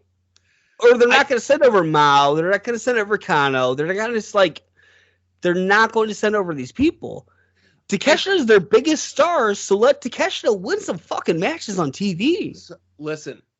Here's my thought process. He's in there against like their biggest guys, okay? So don't. It's not real. I think Takeshita is going to get his first big win over a big named heel. But would that make a bigger difference than Takeshita getting a win over like Griff Garrison? Nope. And then like working his way up until this match with Jon Moxley where he competes and loses. The problem is that these guys like him and they want to have these matches with him now. And he's there for a year. Okay, but so we have this match with Kingston, we have the match with Moxley, we have the match with Hangman, right? Yeah. He loses those matches. Let's say he starts racking up the wins on fucking. He has to now. Okay, so he has to. Now let's say 3 months from now, 6 months from now, on a pay-per-view, he gets that rematch with Hangman, or with Moxley, or with Kingston. And then when he wins that match in the rematch, okay, so let's say he wins that. It's a bigger deal because he's been built up more. Now you could build to a rematch. It's the rubber match between the two of them. And then you get a third banger match out of one of these three guys that he's already established that he can have these great matches with. And he has to beat them. I agree. Is today the time to beat these guys? No. 3 months, 6 months, 9 months from now. If you're saying they got him for a year, why burn him out today? Adam. Yes. Watch the Yankees for a second. Okay. I like quote unquote big Japanese wrestling fan. I get it. Never mind. Let me talk to Joe for a second. Joe. All right, I'll be over here. So, Takeshita, DDT is like no matter how much Kenny and these people like Cyber Agent especially wants to make it matter, Jun Akiyama, it's a comedy promotion, right? Right. Takeshita is the one guy that can break away from that. And you can put their main title on Takeshita when he comes back. And he can be their Okada. Like the ground, like it's been set. Okada did this when he was in like the same age as Takeshita. So like he comes back, he beats the big star, he goes and does it. And they can do that, right? But Takeshita right now is losing to everybody on television. And it doesn't fucking work. These YouTube shows don't matter. So I'm not saying from this right now it's bad. I'm saying from this point on, if Takeshita isn't on Dynamite, I'm gonna say once or twice a month, winning a match, it doesn't work. Like it doesn't help him. You know what I mean? I said they should have put the TNT title on him. Absolutely. And just let him have like matches with like the bottom third of the card. Yeah. You know, like give me Takeshita versus Aaron Solo for the TV title. Yeah. You know what I mean? Like that's a fun match, whatever, you know? And let him bang out all these wins, and then like at the pay-per-view, you get Takeshita versus like Miro, right? Yeah. Okay. But you're saying yourself, he's got a year. let's not say, oh, they fucked up the Takeshita program or excursion because he lost to the 3 biggest baby faces in the company. But at the same time, to work with him because they respect him and they want this kid to do whatever, right? But at the same time, if he is going to be, because nobody's attempted this with Takeshita, that's clearly what DDT is going to do with Takeshita. Nobody's tried this really since Okada. Like, All Japan with Miyahara, kinda, but like, even he was whatever. Why would you not want the company that you're loaning him out for a year for excursion to put him over? Like WCW did with Liger, right? He was the equivalent of the cruiserweight champion at that point. He's light heavyweight champion. At this point, it's leaning towards not angle wise, but wrestling wise and like win-loss record wise, it's okay though, dude, in TNA. Well, okay, let's revisit this in 3 months, 6 months, 9 months. Yeah. I think I'm saying right now I'm very worried about it. At this point, if TK is like, we see a further relationship with DDT, so we're gonna put Takeshita over and we're gonna make this happen, then that's great. But at this point, every match he's had on television, he is lost. He's not the Great Muta. You know what I mean?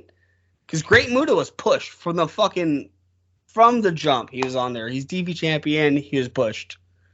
So I'm just worried about Takeshita in that aspect. Sorry, Adam. I know you're a giant Japanese wrestling fan. So I will say, if you go back and watch the Muta's run in like 89 of NWA, he beats Sting for the TV title, and that's literally his only big name win on TV. The rest of the time, he's going to time limit draws. He's going to like DQ run-in finishes. Even his pay-per-view matches, he's not the one taking the fall, but he's usually on the losing team. And then when Arn Anderson comes back and they're going to turn him babyface, he leaves the company. All right. So you know more than me. I'm not arguing. I'm just saying like, I'm worried about Takeshita not getting wins on TV. Give it time. Okay. Give it time. Yep. Because I know TK is just as much a giant nerd as I am, right? I would say you're probably a bigger nerd than he is. I don't know what anime Tony Khan watches. Oh, I meant wrestling, but no, we'll get into just giant nerd shit right now if you want to. I was gonna say. You covered the Ziggler thing. Yeah. I talked about Takeshita. Yep. The Vince thing is already a week old. Yep. Like, you know what I mean? 2 more things. I can get one done real quick. Swerve's very cool. Yeah. Joe, I went to bed at 7:30 when I saw that match announced because I was so sure the Young Bucks were going to win. That's it. I was very excited when I woke up. Yeah, you would always say, how come he's not a champion? How come he hasn't won their belt? How come hasn't he won their belt? Yep. That was another one where they had a 66% chance of getting it right, and I didn't think they would, you know? I didn't think they would either, so I will make you a deal, Tony Khan, Joe, everybody listening right now.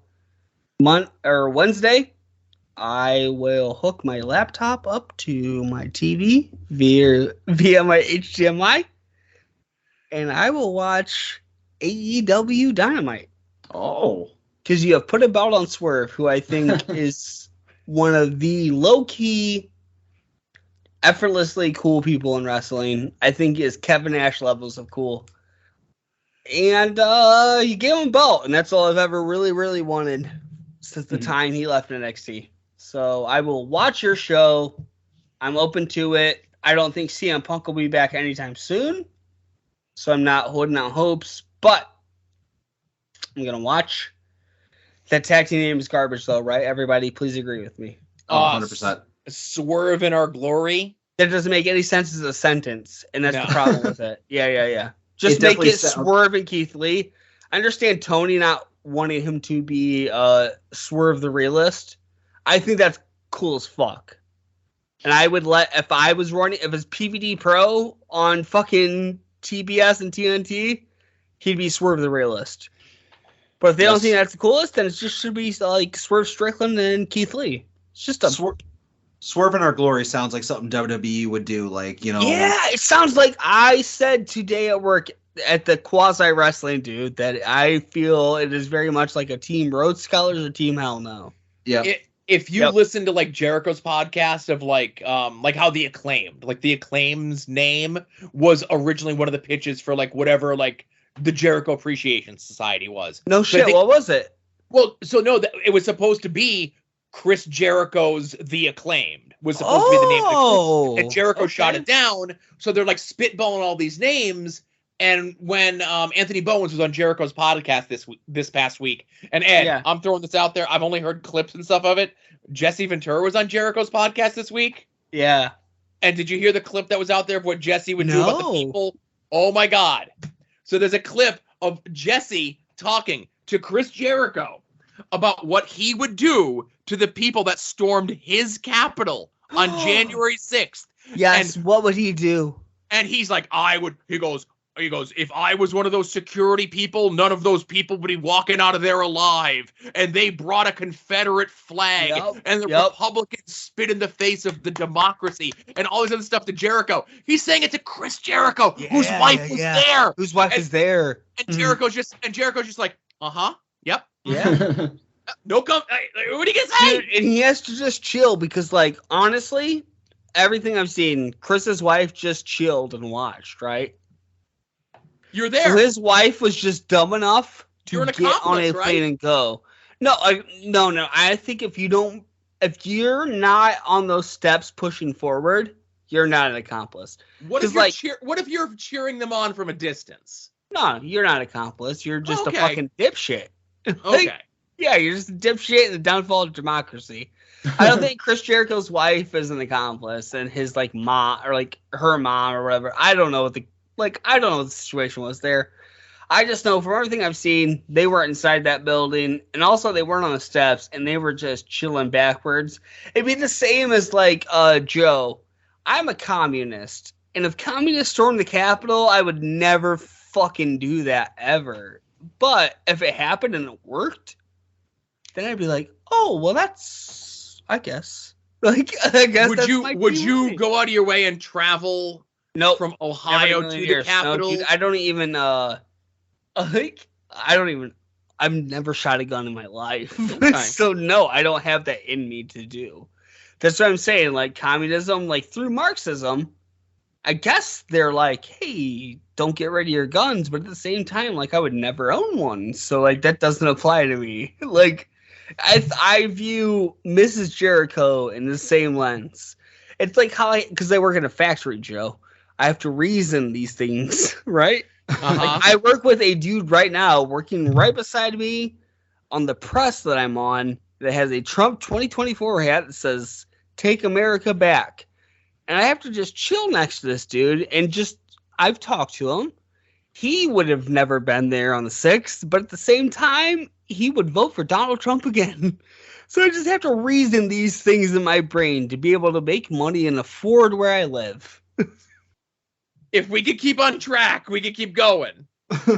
So, can you keep on track? If you keep me... If I play the homework jingle right now and we could move the show on. Homework? Yeah, I watched the I watched the show. We can do that.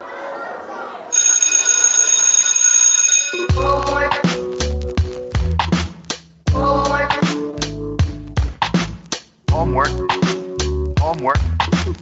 It's an obligation you owe your family and yourself. Homework. It's an obligation you owe your family and yourself. This all sucks. DeWicki said that he doesn't even listen to our show anymore. He's an apologist of it. So if that's the point, all we need to really talk about, you build up to Absolution, and I will tell you Shark Boy stories when we get to Shark Boy.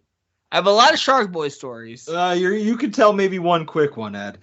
Okay, because listen, I have Shark Boy stories that is literally one quick one. I was trying to be nice.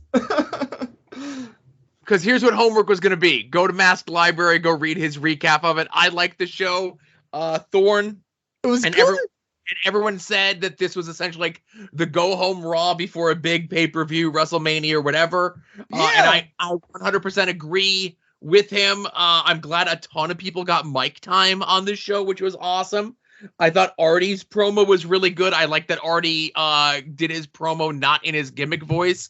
I wish he didn't say jobber in his promo, but whatever. These kids today need to learn. And I also thought it was funny that Dom took time out of his promo to bury Artie for no reason. Maybe if Dom spent less time burying Artie and more time working on his chokes, because he had a kind of a weak choke and couldn't finish it off. He couldn't finish off Jackson Stone and had to like resort to the stump pile driver. Maybe that would have been better off for him. But I'm just saying, less time burying Artie. But yeah, so I thought, like I said, the show top to bottom was really good. And yeah, go watch the show on Jerry's Internet Wrestling Emporium. It's like, I think the whole show's like 2 hours and 15 minutes, not even. Yeah, like 9 matches. I was originally like, oh God, but it flew by. Yeah, definitely. Ed? Sorry, my headphones unplugged. I didn't realize it. I was fucking screaming at you guys. Well. All right. Hey, Ed, do you have any thoughts on the show, the AIW 3D show? Yeah, I for sure do. I don't know if you guys realize this person is very good, but Mikey Montgomery.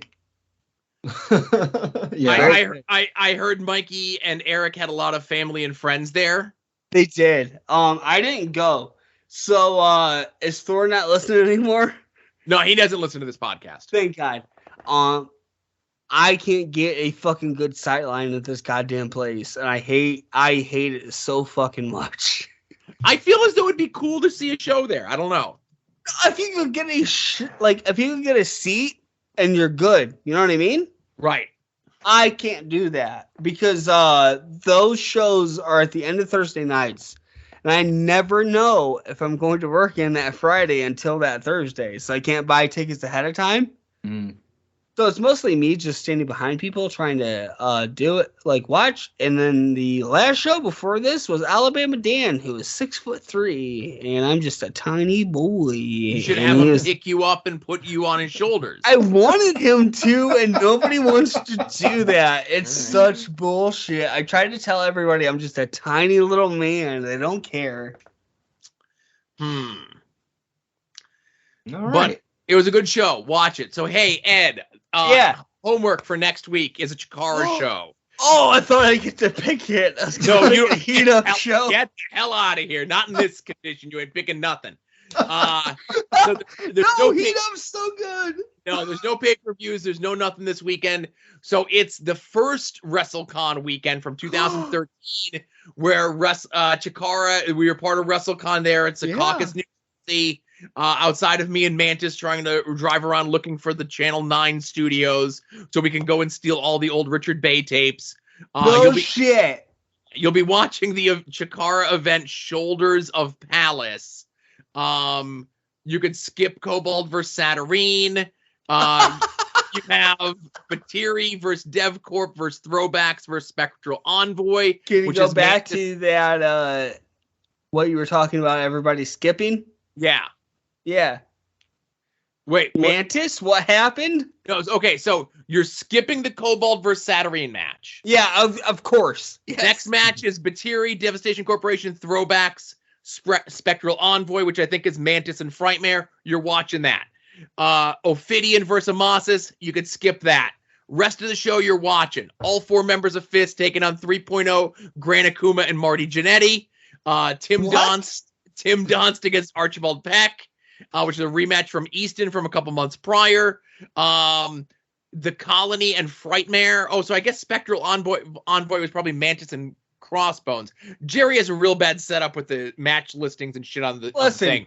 But I follow like 3 companies. One is Station Pro, and Jerry told me that a match was happening before it even got announced. Well, again, Jerry told us about the tag team titles months before they got announced. I don't want to give Jerry shit. All I care about is heat up, and he sent me a couple text messages and screenshots where Tamura seems like he might be willing to talk to him at some point.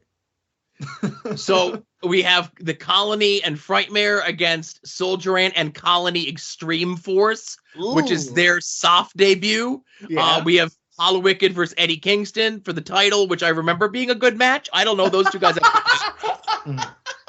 And then the main event, which is Shard against Quack and Jushin Thunder Liger. Stop it. I just love that you're like, I just named 2 random wrestlers that are good, and I hope the match is good. Yeah. So that's the homework for next. Yeah, no, I feel you. And like I said, I might have stories about why we're skipping the March shows. I might have funny stories about this show. It was an eventful weekend. It was an eventful month, 2013. Chikara. Joe. The wheels hadn't fallen off yet. Yeah, Joe, I have a question. All right, Ed. So this weekend right now that is happening is a live Christian music festival, right? Okay. All right. I swear this is gonna lead to something. One weekend, because I would go if WWE wasn't doing anything, it'd be like me and my friend would be like, oh, well, Switchfoot is playing it. Switchfoot is good. So let's just go. It's a very cheap price. Let's just go see Switchfoot. One week that it happened was like Rob Van Dam came back. It was in the Money in the Bank, right? Mm-hmm. But it seems that every weekend that this would happen would be some big wrestling weekend. And I think one of those is like, what was it, the King of Trios? It was a Jakar thing for sure. Okay. Because I remember showing all my friends this goddamn spreadsheet on my iPad of like fucking time travel and the fucking ants, and me trying to explain it to all of them, and them just being like, this is fucking great, but like, what do I do? And I'm like, I don't know what you do. Well, we're getting there. Adam's gonna get we've been experiencing it live in between my picks and his picks and actual pay-per-views. We're getting there, I promise. All right. There's big stuff that Adam's gonna see that's gonna blow his mind. Yeah, it's just fucking crazy because like I brought this thing on casuals and they were very invested in it until they found out, much like me, that it would cost money to figure out what was going on. I will say, Ed, other things that blow my mind are some other podcasts that you should listen to. And those podcasts. Name mine. God damn it, name mine. Maybe we'll get there. But those podcasts are Long Box Heroes, Long Box Heroes After Dark, Final Wrestling Place, We Need Wrestling, Hit My Music, Porch Talk, Viewer's Choice, WWE War, Wrestling Cheers, IWTV Guide, Wings on Wings, Between the Sheets.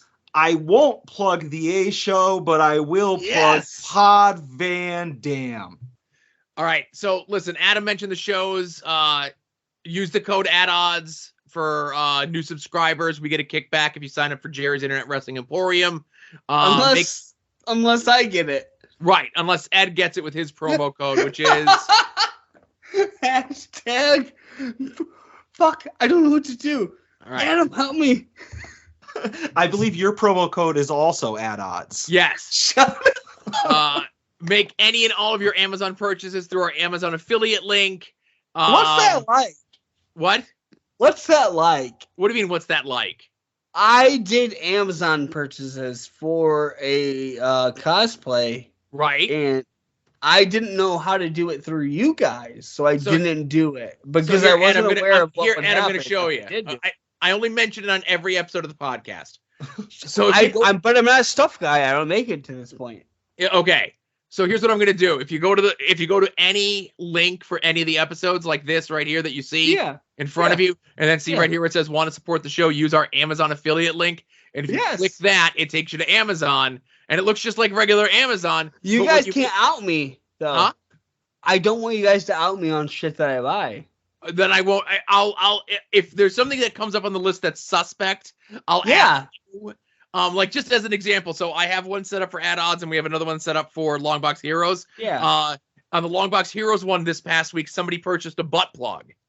Oh, Joe.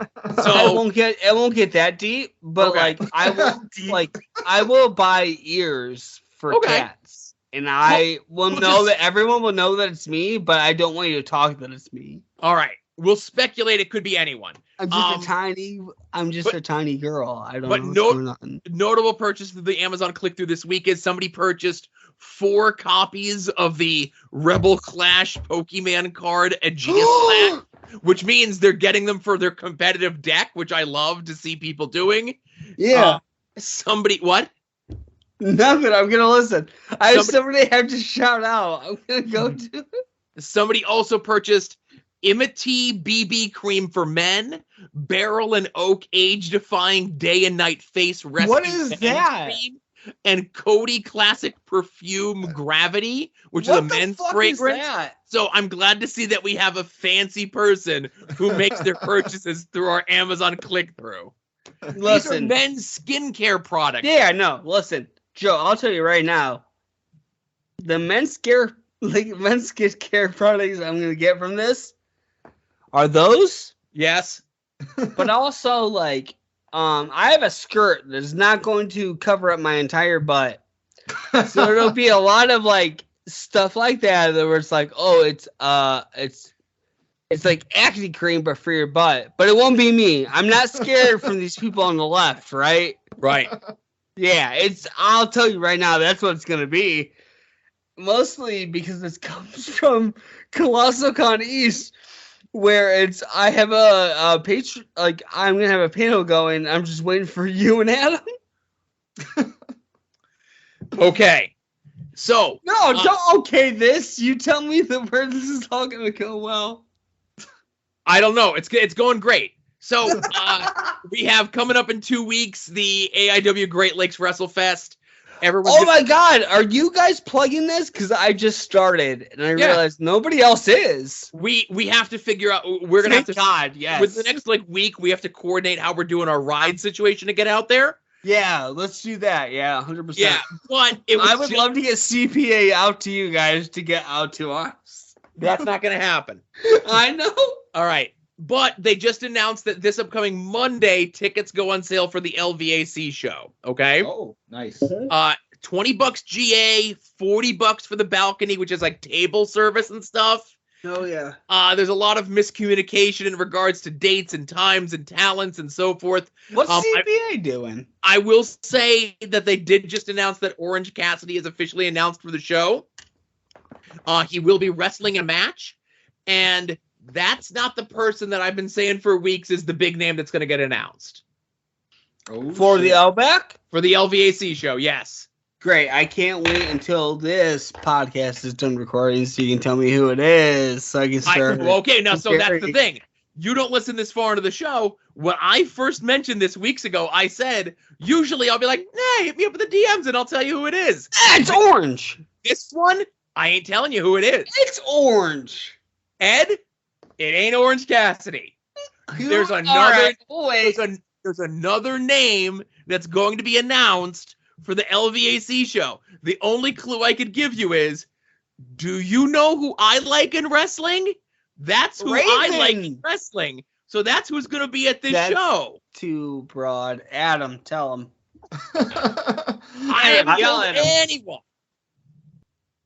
All right, so Ed had to step away.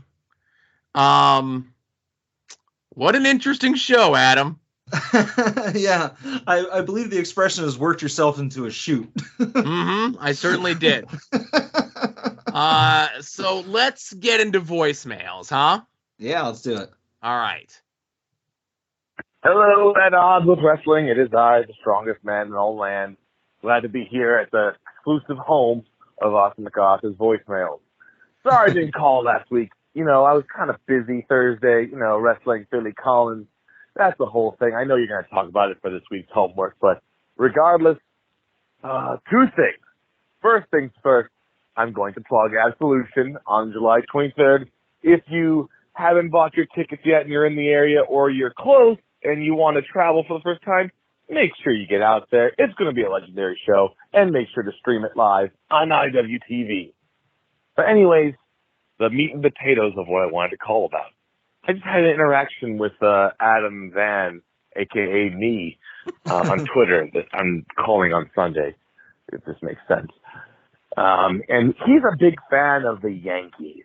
And he's so upset because the Yankees absolutely suck right now. What? They do. And They do.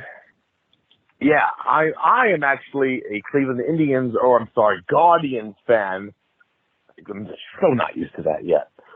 I just want to know, because Adam, we have to be on the same page as far as all sports go. Who are your favorite sports teams? And Joe, you're included too. We want to know your favorite sports teams. Oh, sure. I, for one, am all Cleveland.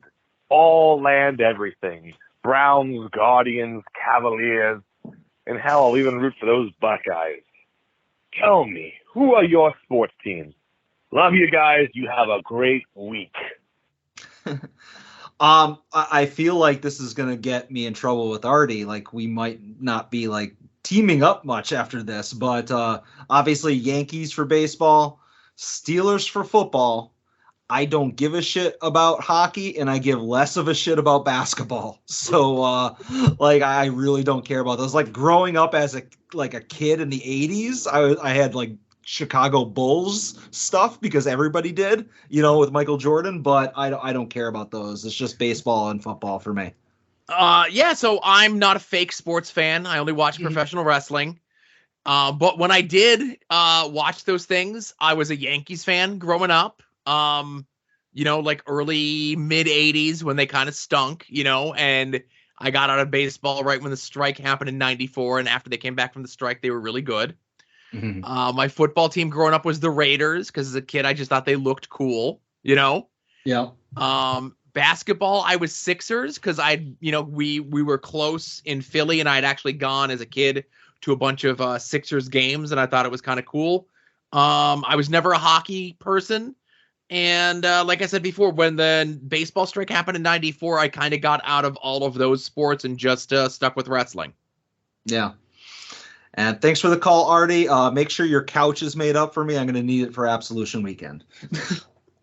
All right, next call. Hello, Adam, Joe, and of course, Ed from PVD. This is Claudio Sharpshooter, a.k.a. Demon Wave, a.k.a. Leftist Wrestling Fan at Fire Pro M2K. And I just wanted to comment on the beautiful and textbooks executed sharpshooter that Claudio performed against Jake Hager at Fighter Fest Night 1. And I request both Adam and Joe to give Ed the business over this so-called bit about nobody in AEW having a quality sharpshooter, considering he's using Claudio on the top of a steel cage after a 60-minute match in where he started after a giant swing, wherein he took a half-second delay to apply the sharpshooter to Matt Menard. So I just wanted you guys to hopefully back me up on this and acknowledge that Claudio does, in fact, have an excellent sharpshooter, and that of all of Ed's bits, this one is quite possibly the worst. Keep it up, guys. Thank you very much. Love the show, and look forward to hearing the responses.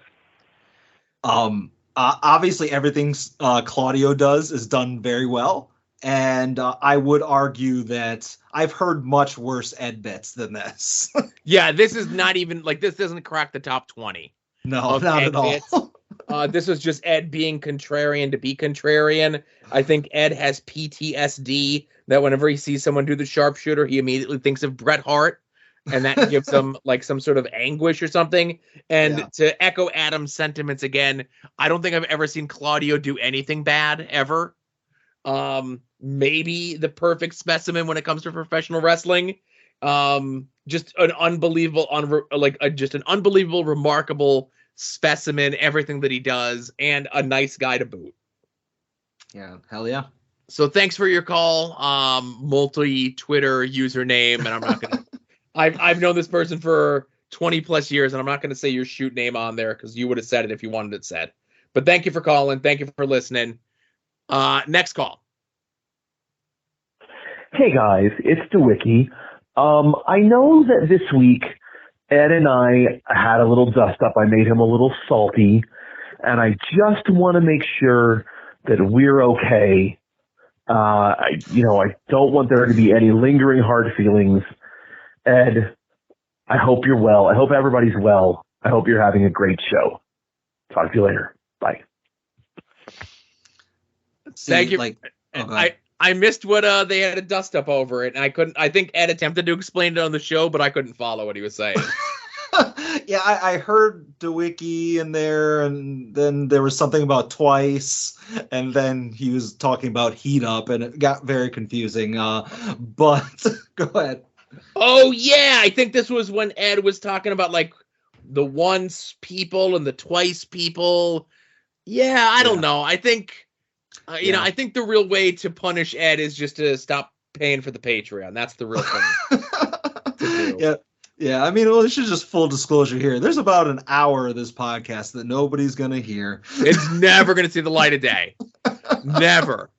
If you give me $300, I will release that stuff that has all been cut out of the podcast.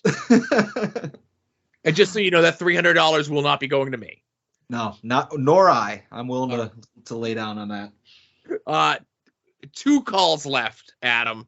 Okay, 2 different people though, right?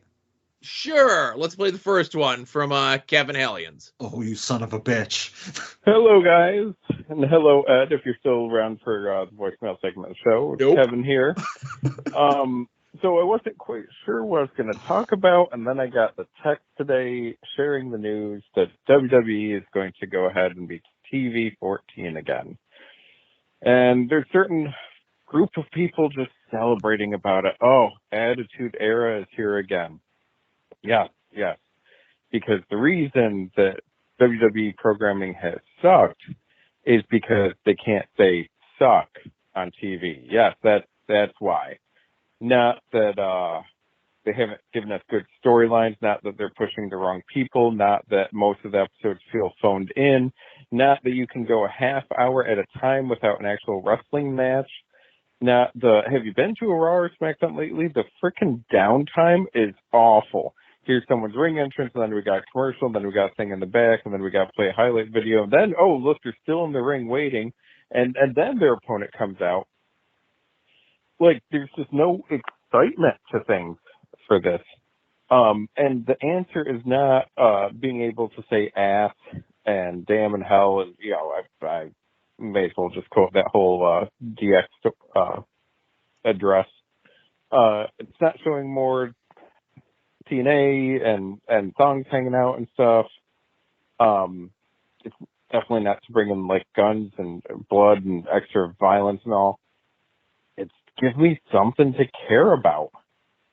And it feels like the people enjoy over this of, oh, they can do more stuff.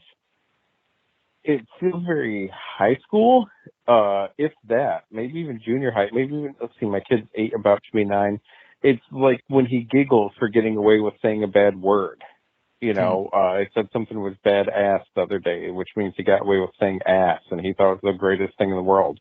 And that's kind of the WWE mindset, it feels like. But really, if you create great characters and reasons to care about them and good matches, it could be G-rated or R-rated. It doesn't matter. You need to give people a reason to care. And they're not at all. I think that the most passionate I have felt about WWE lately is, not allegation really, because it's kind of true, but finding out more and more about how awful of a person Vince McMahon is. And I want to credit Pod Van Dam for pointing out if he. So he gets cut off because he ran out the 3-minute limit on the voicemail. Jesus Christ, Kevin. So he calls back. Me again. Something happened. Couldn't be me rambling. But anyways, Pod Van Dam made an excellent point about if Vince just wanted to get laid, he could have easily. If he wanted to pay money for some beautiful woman to sleep with him, he could have easily. It's the power of it. And so many of these other things, these terrible writing decisions as well, and tearing up Raw or SmackDown like hours before they're going to go live, it's just a power play by him. And it's just out of control ego. And honestly, as long as he is writing the stuff, I just think it's going to suck because it's all about catering to an overgrown man-child here, and that's it. Side note, though, that I got thinking as these allegations come out and all, there's no way that other people didn't know. Let's say, I don't know, like The Undertaker, with his close relationship with Vince McMahon. There's no way he didn't know these things. There's no way Vince didn't brag about them.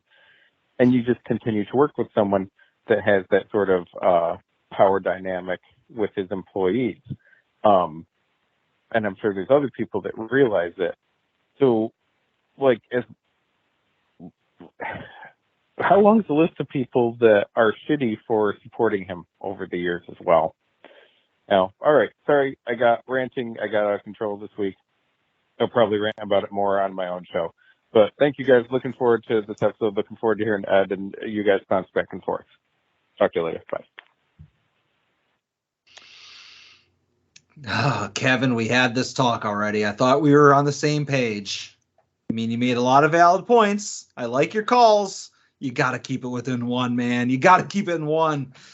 I'm going to turn into Jonah here. I was going to say, just as this week on Pod Van Dam, Jonas lifted the ban and is allowing people to call back in again, which I do not agree with. And I think his account was hacked, and he as a human was hacked when he said it on the show. Yeah. And Kevin, I love you, but 4.5 minutes, and this is someone who called in 14 times on the podcast last week, but I don't think any one of my calls were longer than a minute. If I don't know, I don't want to be a jerk off about this, but if like you call in twice and I see like one of them is like 3 minutes long and the other one's like 2 minutes long, I'm gonna message you and say call in again because I'm not playing them. Listen, if I have to be a dick, I'm gonna be a dick. I hate to do it. Maybe it's late and I'm punchy. I'm not sure. It could be anything. Yeah, you're getting us all at a trying time right now. That's right. We're all under great duress. But thank you, everyone who called in regardless, you know? Yeah. All right. So last but not least, it's time for Adam's favorite part of the show.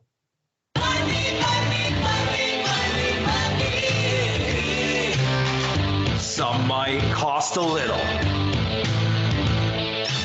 Some might cost a lot. But I'm the $100 Vansky. And your figures will be bought.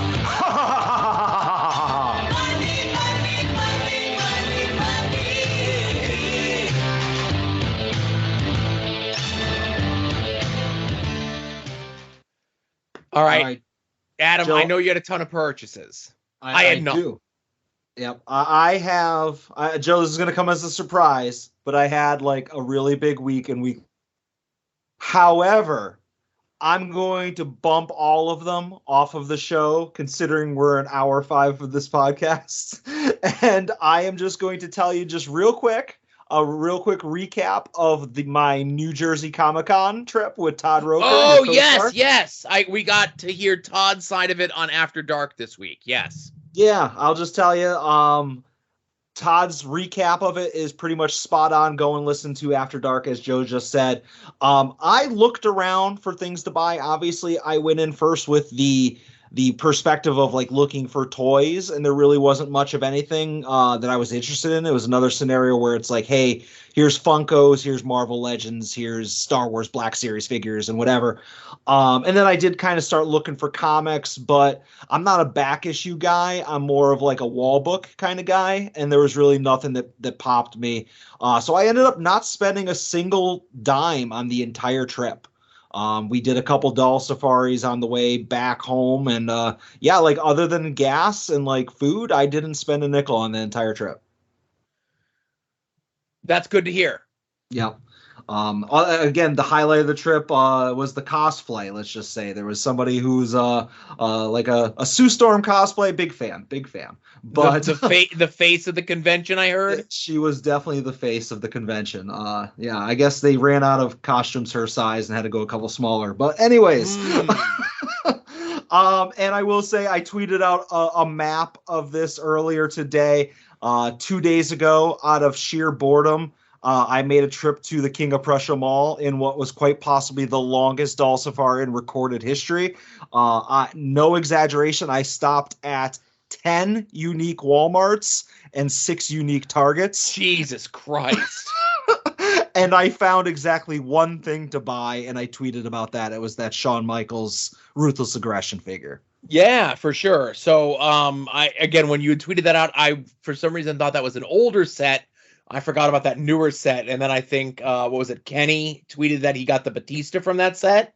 I think there was a Big Dave, an Orton, and a Lesnar, and an HBK in the first series. Yeah, and that place only had the HBK? Yeah, they had 2 HBKs. The peg warmer of the bunch.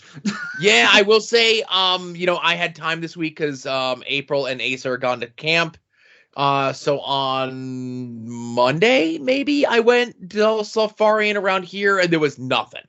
Walmart by me was a ghost town wrestling figure-wise, and the only wrestling figure that the Target had was the basic suit Triple H.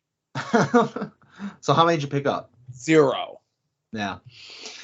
All right. Yeah, I found that was pretty much every single Walmart and Target I went to. Just picked clean, empty, old stuff, whatever. But it was something to do. I caught up on podcasts. There you go. So hey, so it's not so much as a purchase. I was hoping, I had to wait till the paycheck cleared and everything else like that. Just make sure that I was good to go for the week. But I am pre-ordering the Dom Guarini, Kevin Koo, Big Cheese, Violence is Forever shirt. I still have the screen share up. I don't know if you saw that. Okay, yeah, I did see that. I didn't know that was going to be a real thing. Yeah. Dom said if the initial tweet got 100 retweets or whatever it was, they would do it, and they're doing a pre-order on it. And like the bigger sizes have been kind of going up and down a little bit, but Dom finally fixed it, so the bigger sizes are up there the whole time for the pre-order. So probably when we're done recording here, so I'm going to count that as my weekly purchase. All right, nice. I do have one purchase I want to talk about. I like I said, I'm going to bump everything to either weekly purchases or a future show. But I did pick up a steal of a item in the major Facebook group. And it was just a guy who was like, oh, here's a bunch of wrestling figures that I'm going to sell. And then he also said, all Funkos listed, $18 shipped. So I'm like, okay, I'm going to take a look at it. And, none of the wrestling figures popped me. And I'm looking through the Funkos, and it's like, okay, common pop, nothing I care about.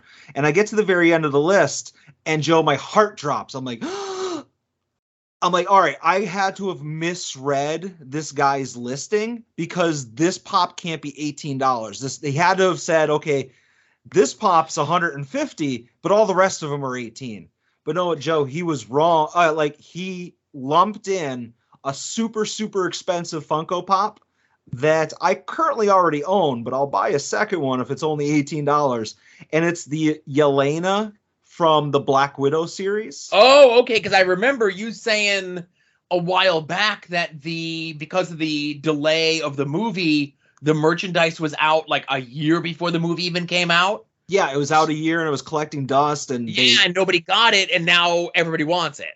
Exactly. So that Yelena pop, it peaked at around $150, and that was probably right around the time of Hawkeye, the TV show. She was in that. Yeah. And it's leveled out to maybe like consistent eBay sales between $100 to $120. So did this guy screw up? Did this guy not know what he had? 100%. He doesn't know what he has. Okay. He's just like, here's all the Funkos I have. And it was just mostly, they were all kind of Marvel stuff, but it was all commons with the exception of this one. And he just didn't know what he had, and I felt kind of bad, but, you set the price, so I bought it. And like I said, now I have 2 of them. Okay. And then I guess we have to discuss, because next weekend is, do you want to save San Diego talk for next week? We can go into more depth on it, but I think the thing that we both really are interested in, we can talk about right now. Yeah, and that's the No Holds Barred 2-pack. Yeah. So when I first saw it, and it was just the 4 pictures, and it was Zeus and Rip in a VHS tape, and I'm like, I don't love that. But the fact that it has like the VHS slipcase cover to go over the VHS tape. Yeah. I'm like, oh my God. Like, I was literally, I'm like, that's the one thing that they're missing. And then like more pictures came out and I'm like, fuck. Yeah. So what do those things usually go for? Like $80, $100? I want to say, I mean, it's a 2-pack. I feel like they said it already. I think it's like $80 for the pair, or maybe, you know what, maybe 70. I honestly don't know. I feel like 70 is sticking in my head. It's jumping out at me right now. Because I know the pre-order, like I saw the pre-order link, but I didn't click on it because the pre-order isn't until a week after San Diego. No, pre-orders go live the 22nd, so a week from when we're talking right now, with it being Friday, at noon. So July 22nd at noon. Okay. And San Diego actually starts the 21st, the day before, like early access. So what are your thoughts? What are your feelings on this? Is this a must-buy for you, of course? Or Well, I can tell you this. So I have been buying all of the San Diego exclusives. Mm-hmm. Like when I first got really back into collecting wrestling figures, that was when the Mr. T was out. So I had gotten that, and then I got what came after that, the Sergeant Slaughter, the Ultimate, which had the 2 versions. So I have both of those. Right. I went back and I got the Shockmaster, I got the Slim Jim Macho. So I've been slowly filling those in. So regardless of what this figure was, as long as it wasn't like a Nia Jax or something like that, I was going to buy it, unless it was just a complete whiff. So the fact that it's something that is freaking awesome just makes it all the more better. Like I would have bought it if it was just a random, here's a Seth Rollins. I was like, all right, whatever, here's my money, but this I need, Okay, so it is awesome, right? Yeah. Oh yeah. My only thing that I'm like hemming and hawing on is I'm just gonna put it on my shelf. Sure. But that's what you do with every figure you have. You're not playing with any of them. That's true.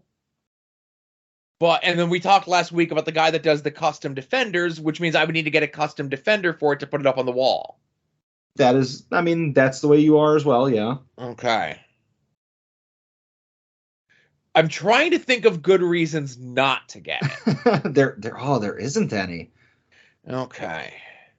Now, obviously, it's noon on Friday next week, and I've never done one of the pre-orders for this, so this is one of those things where, like, there's a chance I could try at noon, and just due to high traffic, it could be 12:02 and I don't get one. 100%. Yeah, it is all being done through like Mattel Creation, same place where like we back the arena, that website. Right. So have you had luck getting them on the pre-order, or do you just usually wait for the secondary market on these? So I know you mentioned them before, like the ones that kind of came past. Yeah. Like before you were like a toy boy, Yeah, so the ones that I had to go back and get, I got those on eBay or in the major group. The first one that I bought live was the Mr. T, but that was actually sold through Entertainment Earth. And I had no problem getting it. I got like the Preternia update, like the tweet. And then I was like, oh, I'll go check this out. I went on Entertainment Earth's website and I was like, oh, there it is. And added it to the cart, checked out, went back to sleep. I didn't really think anything of it. And I found out it like sold out like an hour later. Okay. The Sergeant Slaughters, though, I did not make any attempt to buy those. And I know our friends Brett and DJ both did. And from what I heard from them is that they got in there, but they sold out like immediately right after, like within the first 5 minutes or so. Mm-hmm. And then I ended up getting one of them. I bought Brett's off of him, and then I bought the Chase on eBay. So I've never gone through the Mattel Creations website to try to get something like this. So obviously, I guess I'm going to try. I'm going to be sitting here. I work from home. I'm going to definitely try. Should I try for 2? Should I try for however many they'll let me get? I don't know. That's the thing. Like, I definitely want one, but then right, I'm like, because that's the thing. I feel everyone that I know would want one. Like, I assume you would want one. Yeah. Brett would want one. DJ would want one. I'm almost certain that Timber Marcus would want one. Yeah, I feel like if you order 2, Yeah. Worst case scenario, you're reaching out, you're like, oh, hey, Brett got locked out because he couldn't get in time and he wants one, you're breaking even. If everybody you know gets one, then like maybe you make a couple bucks on it, you know, or whatever. Right. I don't know. I might buy 2. I'm probably going to order 2. Right. So I'm just because like this is my first time doing this. I'm leaning toward getting it. I'm looking for reasons not to get it. But yeah, we're gonna give it a try. We're gonna give it the pre-order try next Friday. Yeah, and like I said, when I say, oh, I might get 2, that's if I can get any, you know. Right. And I am finding here, I just got confirmation the cost is $70. Okay. With a limit of 2 per customer. Okay. So that matches up. That's not bad for 2 ultimates, you know. Nope. But we'll strategize more on it next week during weekly purchases. For sure. So, what a show, huh? Yeah, this has been an experience. I'm going to redo the ending here again because I don't know how everything else is going to get edited. Uh-huh. So, for Adam, this is Joe saying, and for Ed, thanks for listening. Be safe out there and enjoy some wrestling.